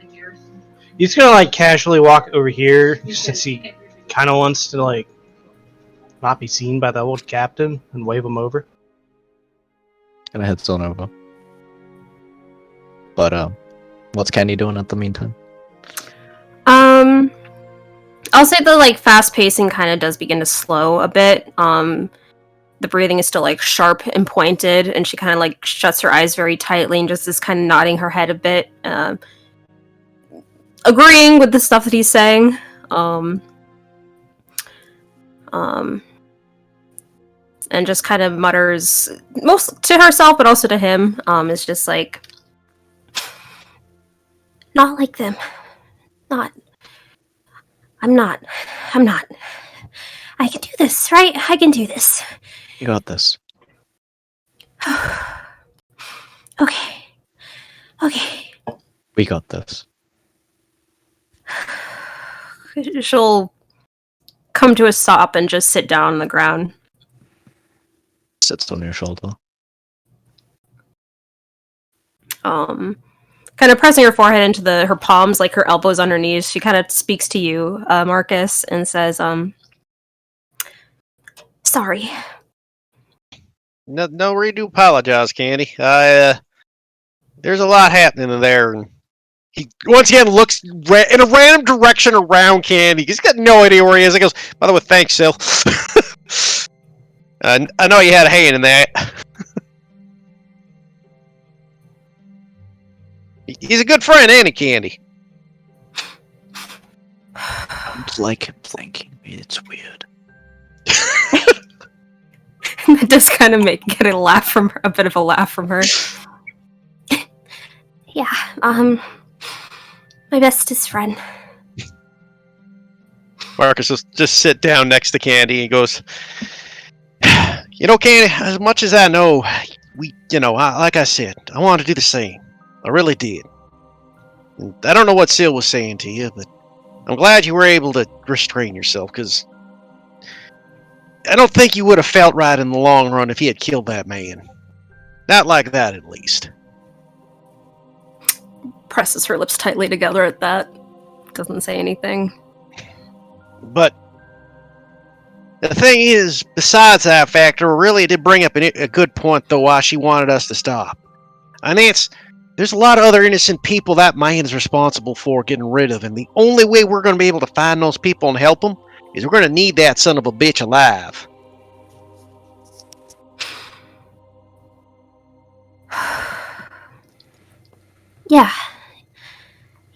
Yeah, we'll... Okay. She kind of nods her head a bit. That seems to actually be some. It does seem to kind of knock her out of it a little bit better. Actually, those specific words.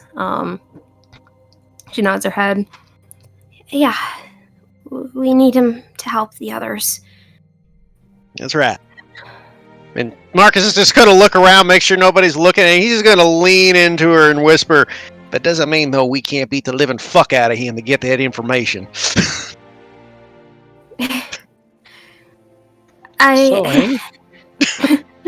So just kind of leans over to Andy. I think I might slightly like him a little bit.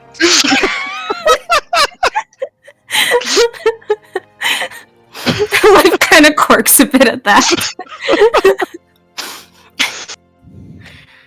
Okay, no, don't have to kill him. But hurting isn't too bad to get information that we need to help other people. It's for the good cause. Yep, it's for a good cause. And to be honest, my papa always said, yeah, you know what? You mess with the bull, you get the horns. Well, he messed with these bulls, and he's about to get them fucking horns. So, if you're the bull, is it like you rip your horns out and you give it to them? No, it's more like the horns kind of like. And remember what Anar was saying about the bears? Anyway. I assume the memes ensue. I know. Yes, memes ensue. What are you saying?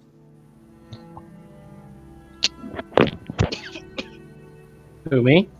Yeah, to Jorund. I'll look at him. He's not as bad as you think he is. You knew what was going on here? Or What? not? I knew that they were taking people, and that I was just standing guard at the top. Didn't like what was going on down there. Wasn't a fan of it. So you knew? I guess vaguely. I didn't want to pay attention to it. But, when you're assigned something, you just gotta live with it, I guess. Wasn't happy about it. But... Well, just know that those were some bad things going on down there. Yeah. Very dark. Anyways, if you're leaving sooner than later, that's probably the best for you and your friend. Most of them, none of them died down there. They're all unconscious and in the cells. Alright. So if you want to stay and help them, you can. But I think this is probably your best opportunity to go. Yeah. I think so too. Sorry. Here, for the road, and I'll hand them a few rations. We got some. But... Very well. Thanks.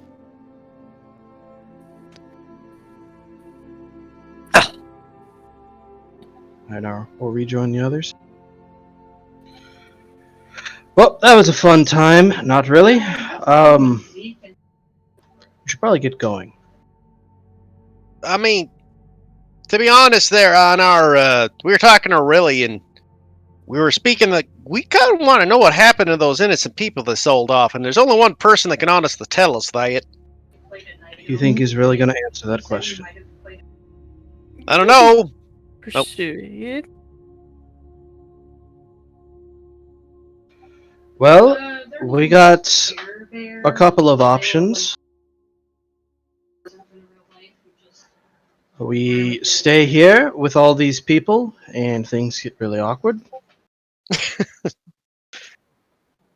I don't think Lilina is probably a fan of that idea, since she's been here for who knows how long.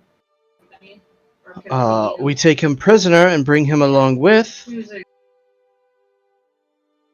I mean, to be fair, that's not a bad idea. We might be able to get more information out of him that way. I can agree with this. Probably. We do have the problem of him being a spellcaster, and of course, what exactly are we going to tell the city guard? I mean, We don't all have to head back into the city. I suppose. Alexander, would you be willing to sit with the man and not murder him? I'll try. At least until we have the teleportation ready. We don't even have a prison back home. I'm sure we can make one. We have to be very careful. This guy is a magic caster. We don't know his capabilities. You can keep his ass knocked out for as long as possible. That's always a good way to do it. I don't mind giving him a bit of a concussion here and there. As you begin to talk, the sky grows darker.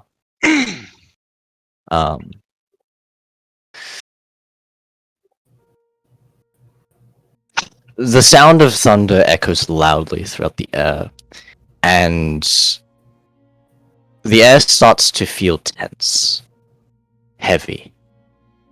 You hear the sound of thunder echo throughout the air,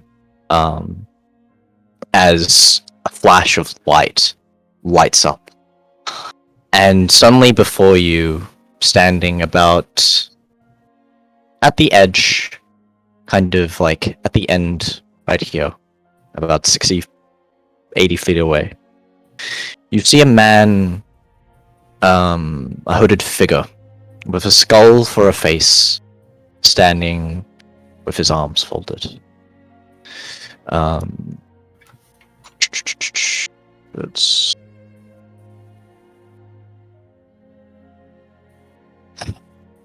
You see blue lightning wreathing from his dark winter coat, cackling with energy. Ah! The new set. Face to, well, sort of face. Turns to Alexander.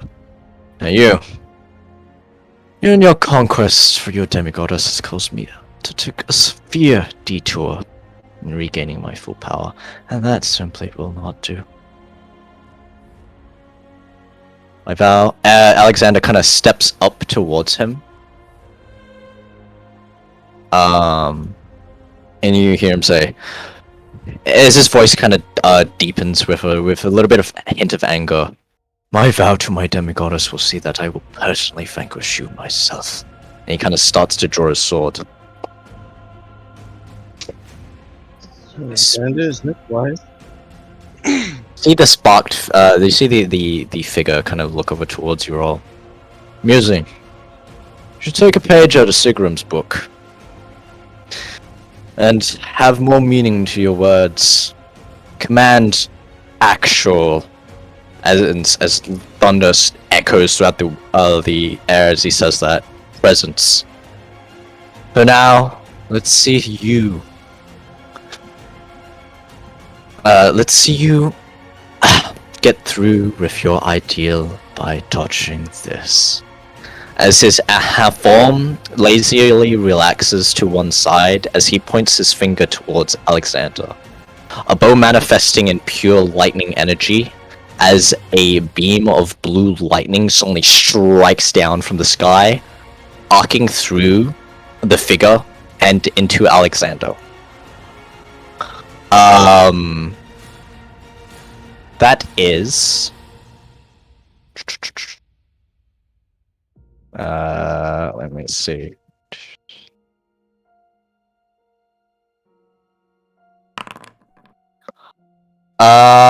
Yay. You need to make... Okay. As the lightning arcs down and impacts into him, you see his entire form instantly struck by lightning.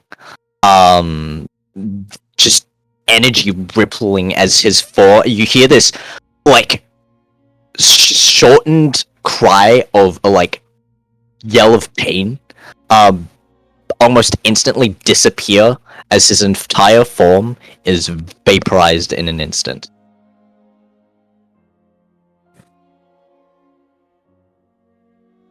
As Alexander's form kind of just disappears into dust, disappearing, fading, shivering away, just disappearing from existence.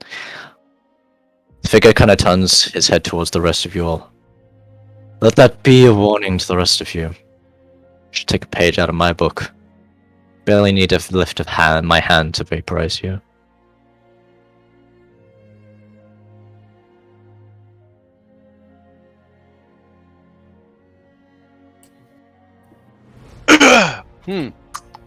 As he snaps his fingers, and you see the lightning just kind of shift and distort, and he is gone.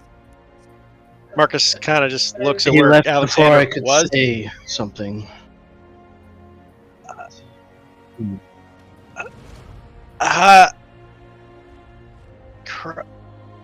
Marcus kind of stands over where Alexander's. My God, I mean, Alexander.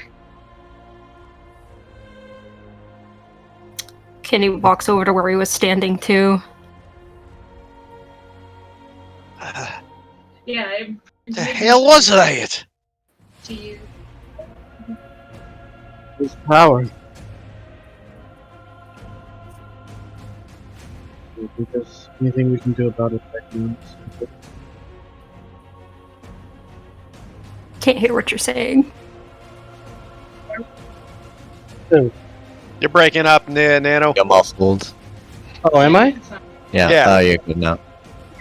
Oh, it's. I know it's his power. There's nothing we can really do about it. We'll have to warn him later.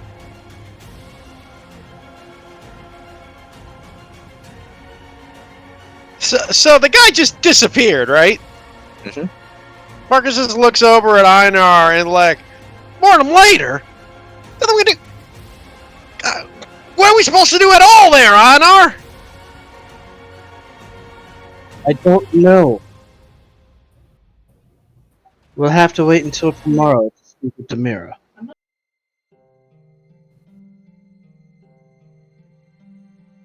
The clouds kind of part, the sky lightening up. I will say this though. You won't get away with it.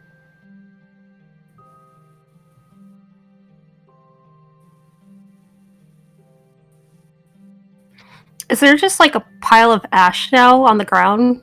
It is completely just like. It's not even ash, he's just evaporated. Just evaporated, yeah. Is there a mirror left behind? No.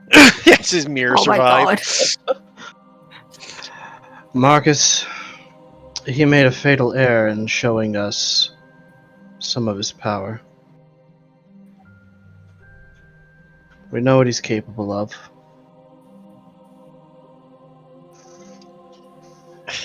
If we cower in fear, we give him what he wants. I cower in fear, Einar, but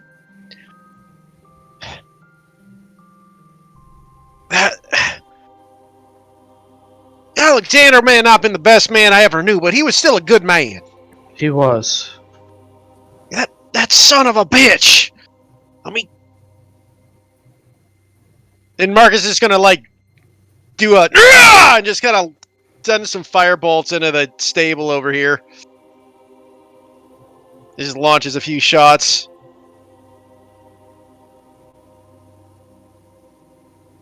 We have two different anime tropes happening right now.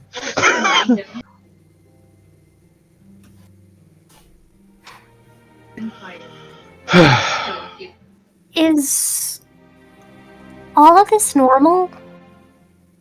All this, I mean, bad everywhere. No, Candy.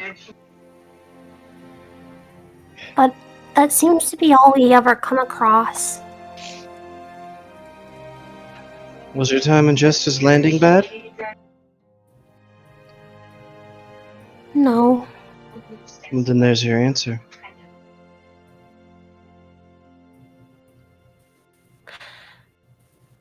Yeah, I guess.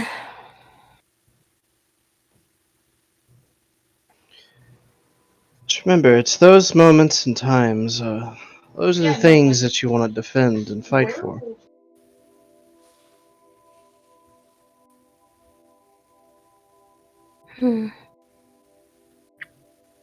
Was it? My memory is failing me. Was it Lucia or Aurelia who did the blind spell? Lucia. Lucia. Okay. Kenny will kind of glance over towards her, and say,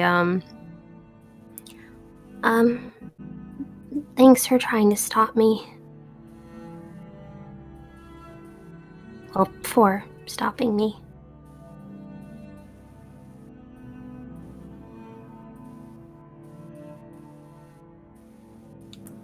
Lucia gives a slight smile. It's alright, Candy.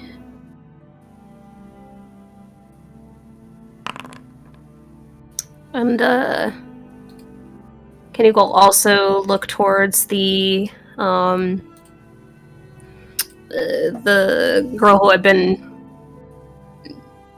caged up this entire time, who kind of saw that whole spectacle, and kind of looks towards her and gives her a small nod and says, I'm sorry to you too. What? I mean, when you find yourself free again, that's not exactly a fun sight to come across. She seems unfazed. Candy still looks apologetic. Marcus will turn the Einar, though, go, we still gotta grab that wizard and get going. I still don't want other people to suffer, regardless of what happened here. Very well. What about the woman? The cleric? Mm-hmm. I mean, we could take them both if you think that's a good idea, but... She was very powerful. I don't know if it's a good idea leaving her either.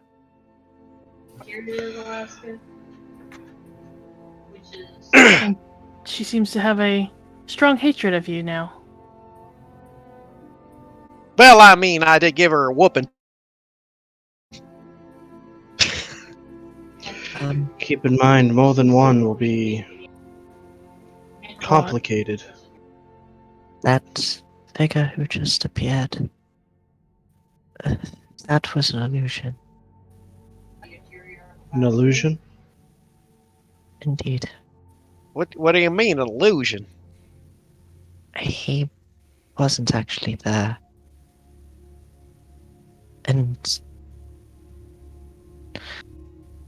it seemingly from his expression, it seemed like it was somewhat taxing. That's what the voices tell me anyways. Voices? Oh, yeah, Candy, you weren't there. Voices seem to echo around her. You would hear them. It's like jumbled mutterings of very... some sort of dark language that you're not quite able to understand, just within like a 5 feet aura around her. Candy perks and is just like, oh, so you have a bunch of friends too.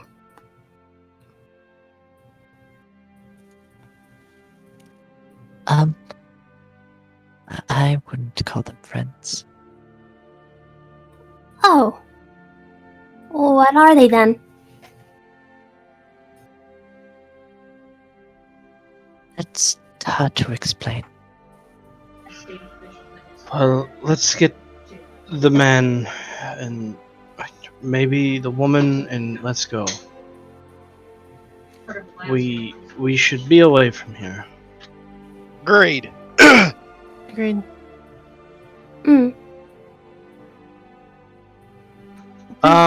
Quick question. Is this sand and dirt down here? Dirt. Did any of the... I know you said he vaporized, but did any of the dirt turn to like glass or anything? No, it was targeted on Alexander specifically. Why do you do this to me? Now I can't make a cool weapon with the glass of Alexander. oh my god. That's kind of morbid. This kind of system. Really is. It would only be used to kill that guy. Like, alright, well, you killed him, and guess what? He's gonna kill you. It's poetic. It's nice. It's In a dramatic. morbid way. In a more, yeah. Something like a serial killer would say. Sure. If I have their flesh with me, they're always here. Yeah. I'm gonna make a spear out of his rib bone, shove it through the guy's throat. I mean, just It's like those people. Like, if I eat them, I get their powers. Maybe I'll get his level 6 aura. Who knows? Oh my god.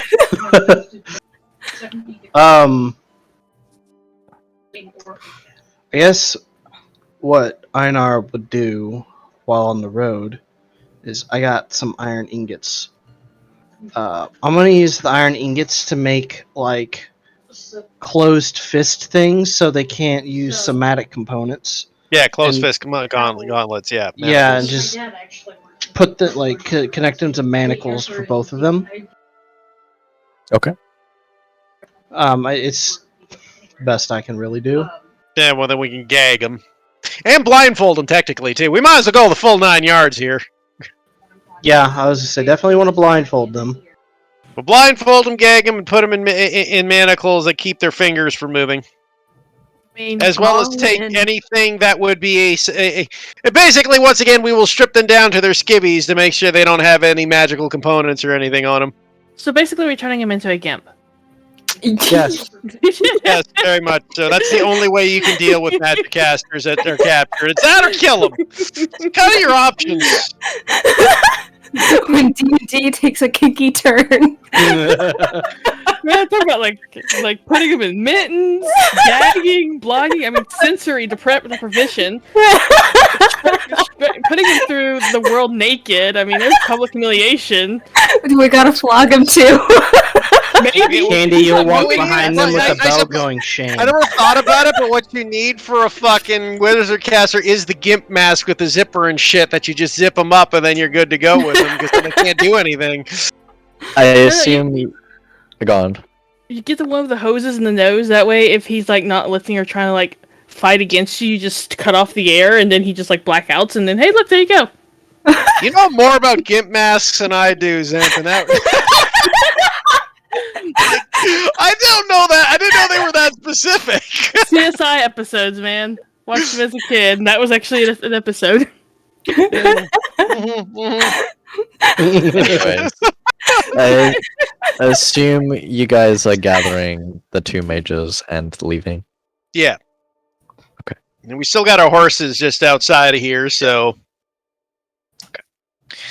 So you gather them up and eventually make your way towards the horses, kind of throwing them on the back, securing them. And I will be ending session there. Woo! If you want to RP, you can, but that's where I'm going to be stopping myself. Ooh. I just want to call Demira real quick. Sure. I probably will text RP later. Ring, ring, banana phone. I'm up for it. That was fun. Indeed. Yeah, she picks up after a slight delay. It was in the shower, damn it. Demira, I hope this isn't a bad time. No, No, you're this fine. is Patrick. I don't know what you do when... Well, I don't know what you do. Anyway, we got her. What are we doing with her? Take her back safely. To our place? I would assume so, yes. Okay. That's what I figured. I just wanted to make sure. By the way, Alexander is dead. Oh. What happened? Well, the thundery guy showed up as an illusion and shot him with a bolt of lightning that vaporized his body. There's nothing left.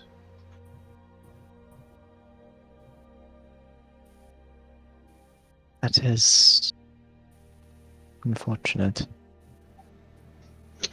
apparently, whatever he was doing and his goddess were doing had an effect on him reforming, I suppose. Yes, I did hear that Lysaria was doing something like that. I did warn her. But I'm sure she knows, but perhaps you should let her know. If you can. I don't know how that all works up there, but He doesn't like speaking to me. I'll let you know anyways. yes. He made a bold stand in the end. I think she should know that. Yeah, so we also got some prisoners. Okay. I guess that's not really your problem. Not really. I just felt like I should tell you. It's like I'm talking to his mom. It really is at this point. Mommy? When are you gonna pick us up? It's very cold here. It's scary. When are you getting us? We've been standing out here in the lightning. Alexander's missing. Complete chaos. There are some people doing bad things. I think drugs are involved. I miss you.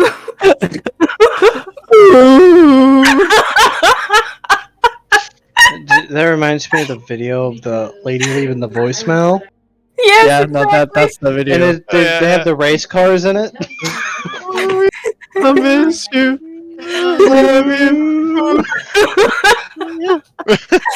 Oh my god. But you would hear her say, if I end up seeing his soul pass through my realm, I'll try and escort him to Lysaria. I think you would like that.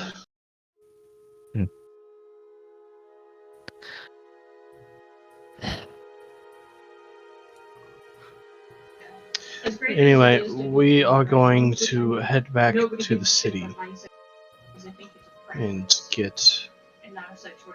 I'm just going to call her Lily to safety. Right.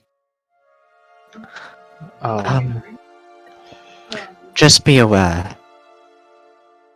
You don't need to fear him randomly appearing. I was. It is most likely that Alexander received a mark from whatever he was doing last time. A mark. Essentially a mark of death. You, unless you decide to meddle directly, he won't be able to track you or do anything, really. But until that's the case,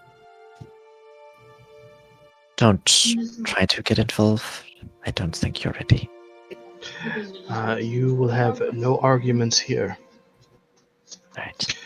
Last thing, is there anything that you want Lily to do? Should I let her know that you were the one who wanted her saved? No. No? To both? To one? I think she has to deal with things in her own way. Alright then.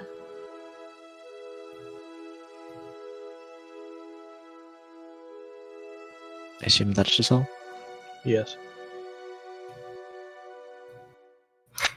Hey, who are you talking to, Einar? Oh, it was Demira. Oh, tell her I said hi. Candy says hello and that you are her best friend. Oh, you know me so well. Tell her that I said hello and that I am her best friend as well. Candy, she says hello and that you are her best friend as well. Aw, shucks.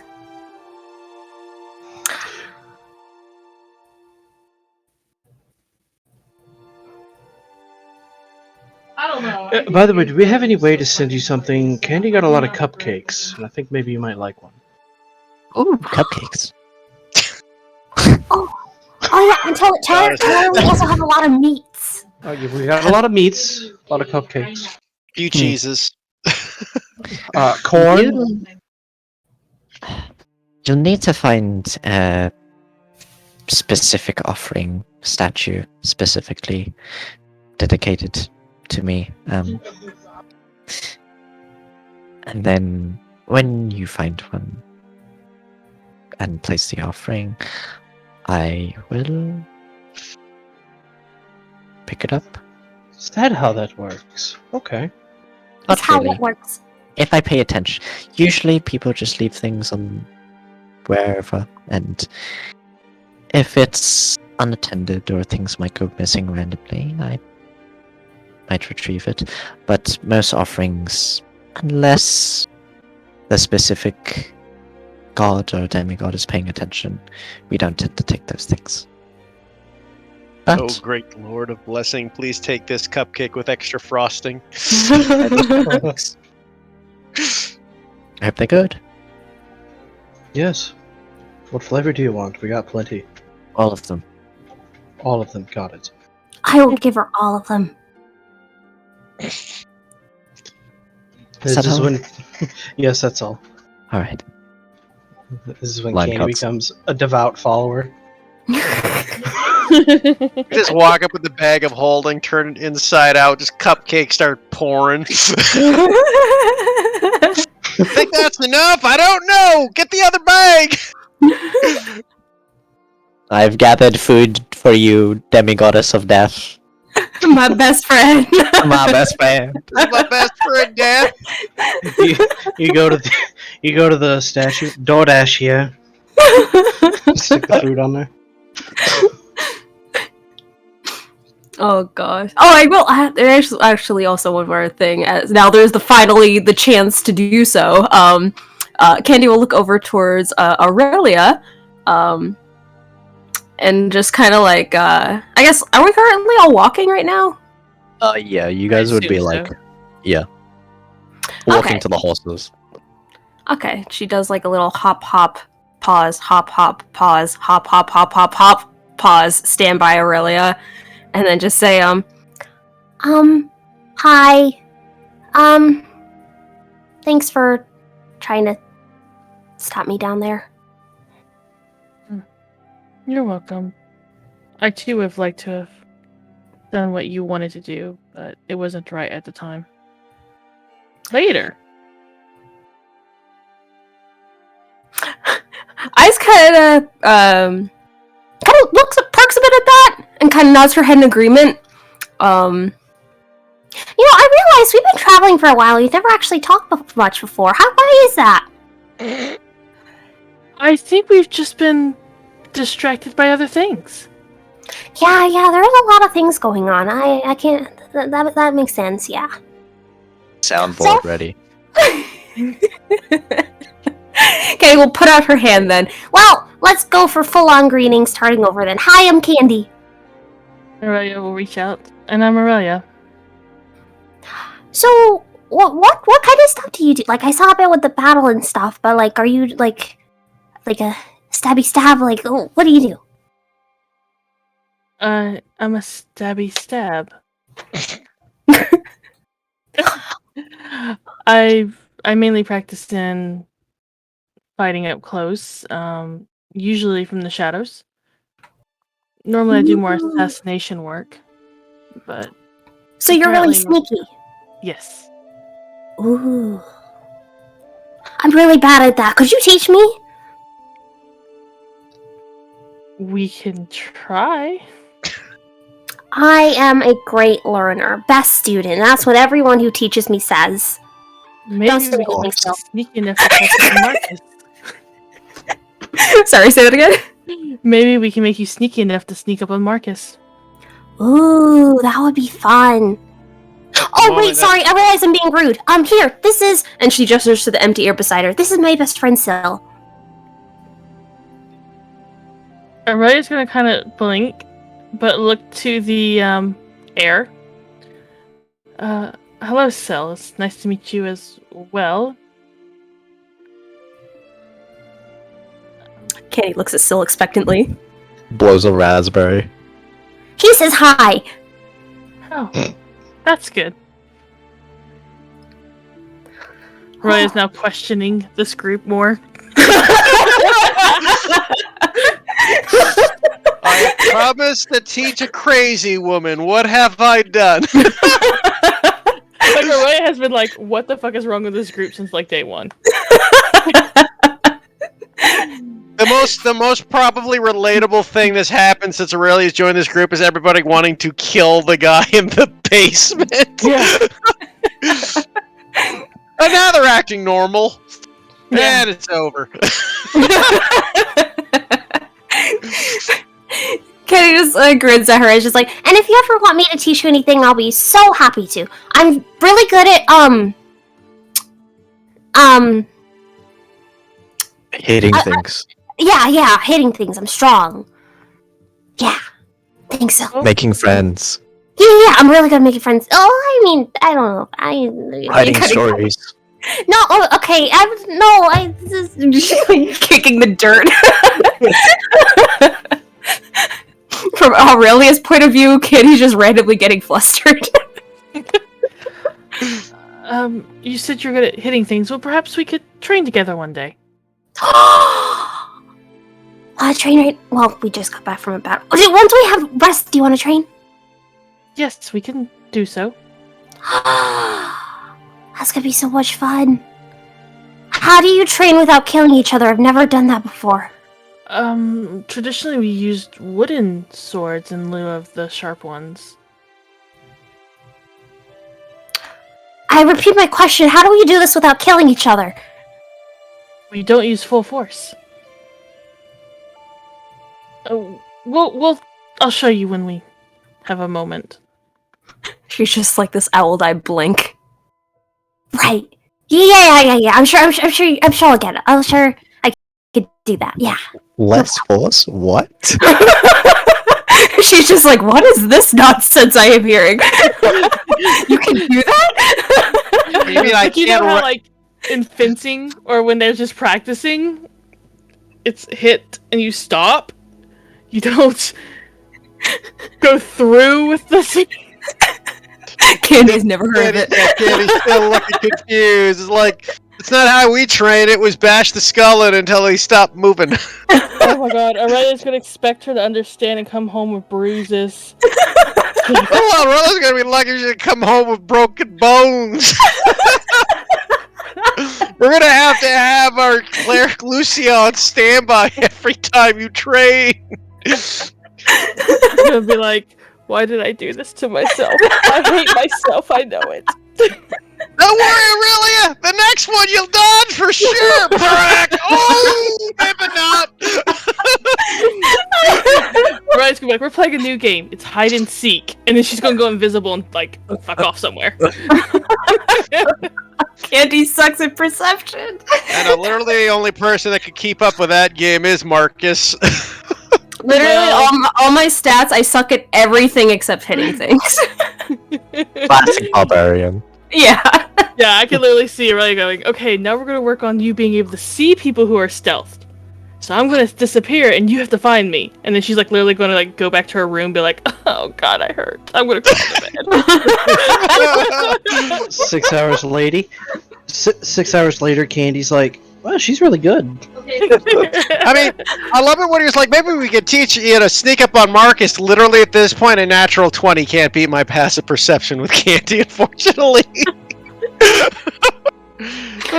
Oh, Candy can't sneak up on him, but there's someone who can. Side-eye Syl. Oh my god.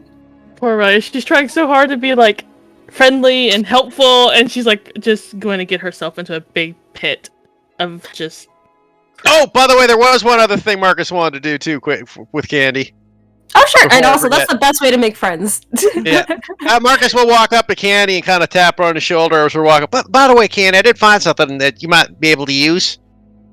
Oh, I want to give you this, and he hands her a ring. Whoa, Marcus. Take her to dinner first. I'm not hungry. It's a. Kind of. I didn't know this was even a thing. What? What is Damien gonna think? He's gonna be heartbroken. Wait, I'm really lost. What's happening? I have no idea.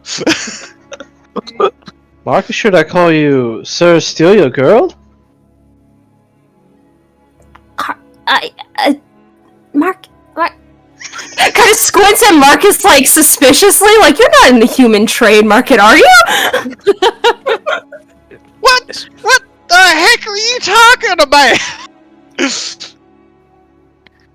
Einar grins. And then laughs. Looks at Einar. You have that shit-eating grin again. I couldn't resist. Marcus, in the north, it's customary in some places, not in my hometown. It's a little bit different where I come from. We kill bears to get married. But anyway, in other places...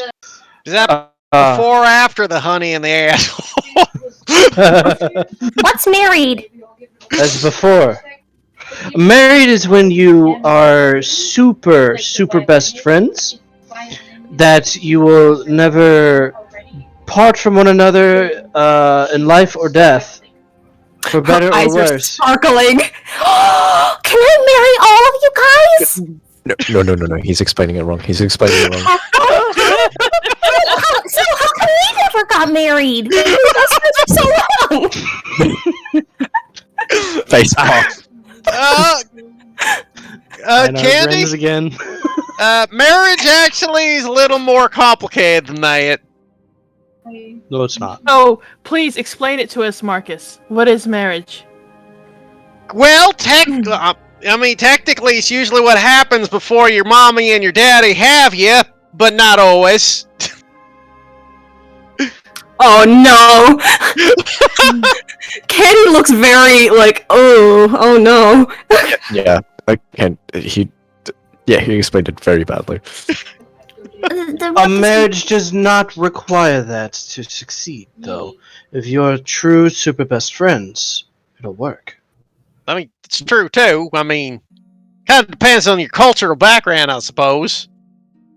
Yeah, why would best friends want to try to slaughter each other? I don't get that. Wait, what?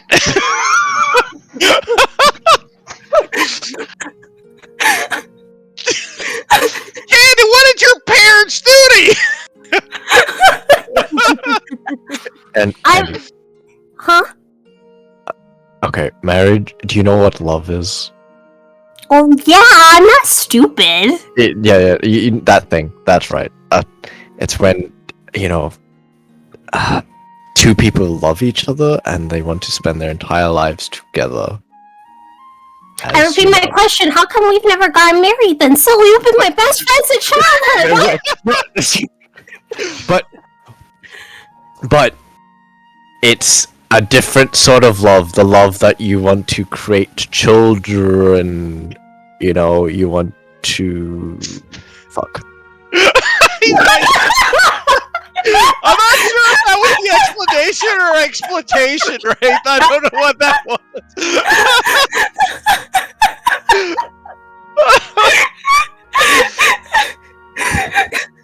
Kenny just has this 1,000-yard stare. Marcus just kind of snapped his finger in front of Candy's face. Candy? Candy, you with us? You there? Wait, so that what I said with every... I didn't mean like that! I don't want to have kids with all of you, oh gosh! What did you think I meant by your father and mother having you? I mean, like I said, how does your mom and dad? I mean, what? Oh no, we're not getting into that discussion today. It has been a long day of fighting and explaining marriage. Apparently, we're not going into the birds and the bees. You see, Candy, What? when a man and a woman love one another, I think very Candy much. knows the basics. I don't think she does. She wouldn't be asking if she didn't. Einar? Just stop. Candy looks so confused. She's like, okay, first we're talking about that, and now we're talking about mom and dad, but you're saying that it's not killing each other and then best friends, and I am getting very lost. In any case, back on track, Candy. The purpose I was handing you this ring, it is magical and will grant you further protection. Oh no. Einar, don't say it. I gotta roll to see how bad her mind connects the dots. Hold on. What? Okay, 16. Okay. There's like a brief moment of where she's just like, wait, so then after learning everything, is Marcus saying he wants babies? I don't know if I'm ready for that. And then just like, wait, no, that's not what he means. And then she looks at the ring. Wait, so what does it do? It's a ring of protection, Candy. It makes you harder to hit and a little more resistant to magical effects. After what was happening, I figured you might want it. Ooh. It's kind of like what my bear cape does. Yeah, my cape. Candy just choosing a random finger just to continue with this gag, puts it on her ring finger. See, Marcus? See? I know. I mean, do you really have to? I gotta have my fun at some point. Come on. That was a very dour... just died literally 10 minutes ago. Yes, exactly. It was a very dour situation, and I'm trying to lighten it up.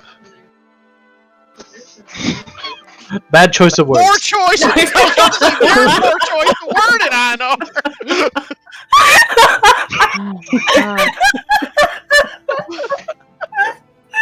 You ever heard the word cold tack? I think it's in Candy's word of the day calendar over there. I'm pretty sure she's up to 3 words a day right now. She is. I'm learning a lot today, that's for certain. Also, speaking of words, and she'll look at Syl and just squint at him and like wag a finger at him. And she's like, "Where did you pick up that sort of language, mister?"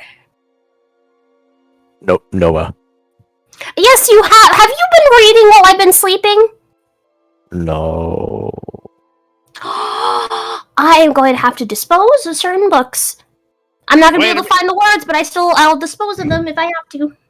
Wait a minute, Candy, what kind of books are you disposing? I don't know. Apparently, Syl is reading books that are teaching him bad words. What'd he say? She looks both ways and then leans in, raising a hand near her mouth. He said...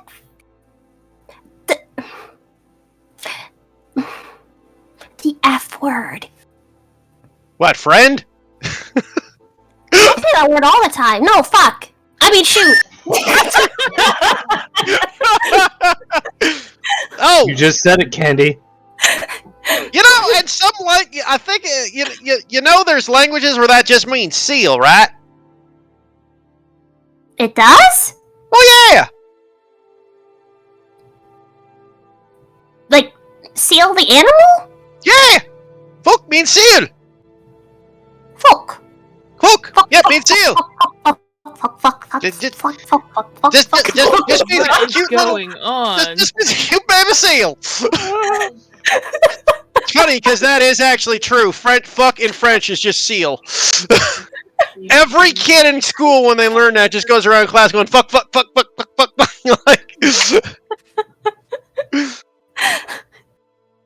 oh, well, in that case. French is the language.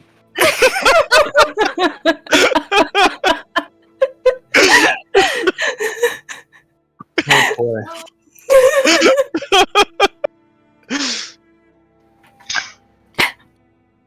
Oh, I just realized I've asked this to everyone else. I don't think I've asked it to you, really. How old are you? It doesn't matter. Yes, we shouldn't be saying bad language in front of you if you're too young. I assure you I'm old enough to hear such language. I'm wondering if she says anything to Olivia. Oh yeah, looks to the other person with us. How old are you? I'm 22. Phew, okay. Alright, Yeah. so we're all adults here. That's good. Yep. I wonder. Oh no, don't worry. Sil's an adult too. Ah, I was thinking more along the lines of Einar and Marcus. Oh. You know, I'm still trying to figure that out myself. I mean, Marcus, I think. I'm still... Einar... I don't know. Einar strokes his beard. Couldn't say. Actually, now that I think about it, so how old are you actually? I mean, I know you were like around. You looked my age when I met you, but how old are you exactly? It's complicated. We age differently, so I don't know the equivalent. Okay.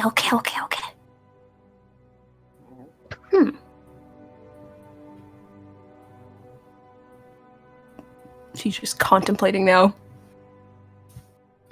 I mean, I suppose to be fair, I mean, depending on what race you are, 22 is still a kid, right? Is it? Well, I mean, I knew this one dwarf. He was 288 years old. Oh, wow. An old man. Actually, he was about middle-aged. Middle-aged man. Dwarf. Dwarf. Might as well be old. Wait, are you human? Aurelia? Well, what do I look like? Squints. Human? Maybe I am then.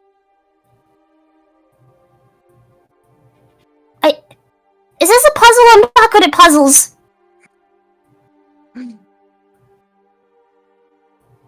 No, it's not a puzzle. I think she's just really private, Candy. Oh! She's embarrassed? Could be. Maybe she doesn't know what she is. Oh, that's sad. Are y'all saying this in front of her? Yeah.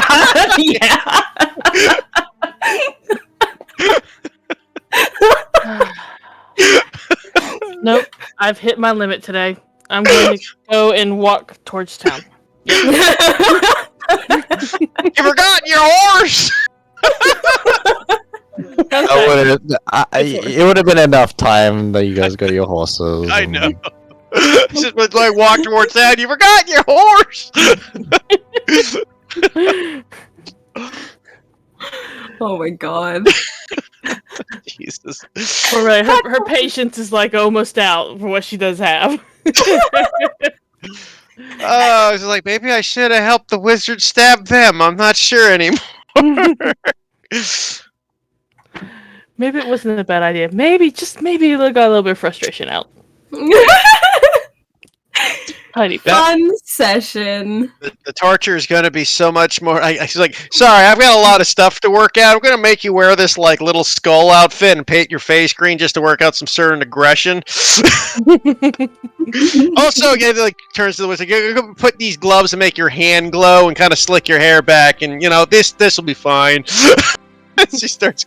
The good news is, I'm pretty sure she could just be like, Marcus, I just need to practice a little bit on my aim with my daggers. Do you mind helping me with that? Oh yeah, Marcus would probably be, of course.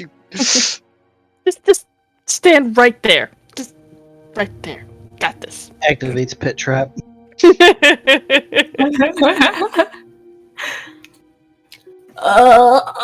Stretch.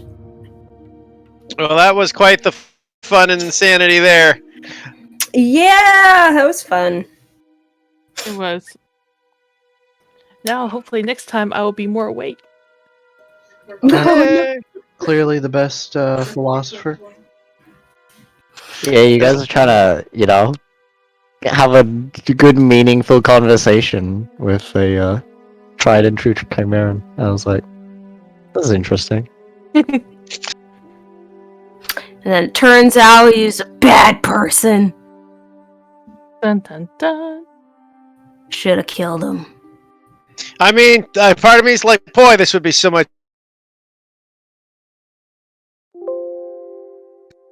fun. Yeah. Oh no, I planted the seed of rebellion within him. Mhm. I don't know, you seem pretty stuck on it. Be patient, it'll grow. Oh god, into what though? And how long will it take? Yeah. Who knows? He's like in his 80s and just like, yeah, I remember that Einar guy. He had a Or even point. worse, like Well, he passes it. continues walking. Yeah, What? he passes it down and over from generation to generation, like 8 generations down. They're like, that guy had a point. Yeah. And thus was the end of the Chimeran Empire, brought about from the man of Einar. As his legend was told, as he beat up a guard and said, "You know what, man? What you're doing is wrong." And he's like, "Thus it was true." Freaking like, cult it's like- starts. Oh, he has a point. Continues beating at it. And we like, thus on an aura body. celebrate. And thus we celebrate him with his symbol, 11 wheels. Don't know Oh my why, they're just there. God. Oh, 11 wheels. I hate it. I also hate it. But he has said it, therefore it is canon now. Cries. There it is, the egg of holding. No, stop it.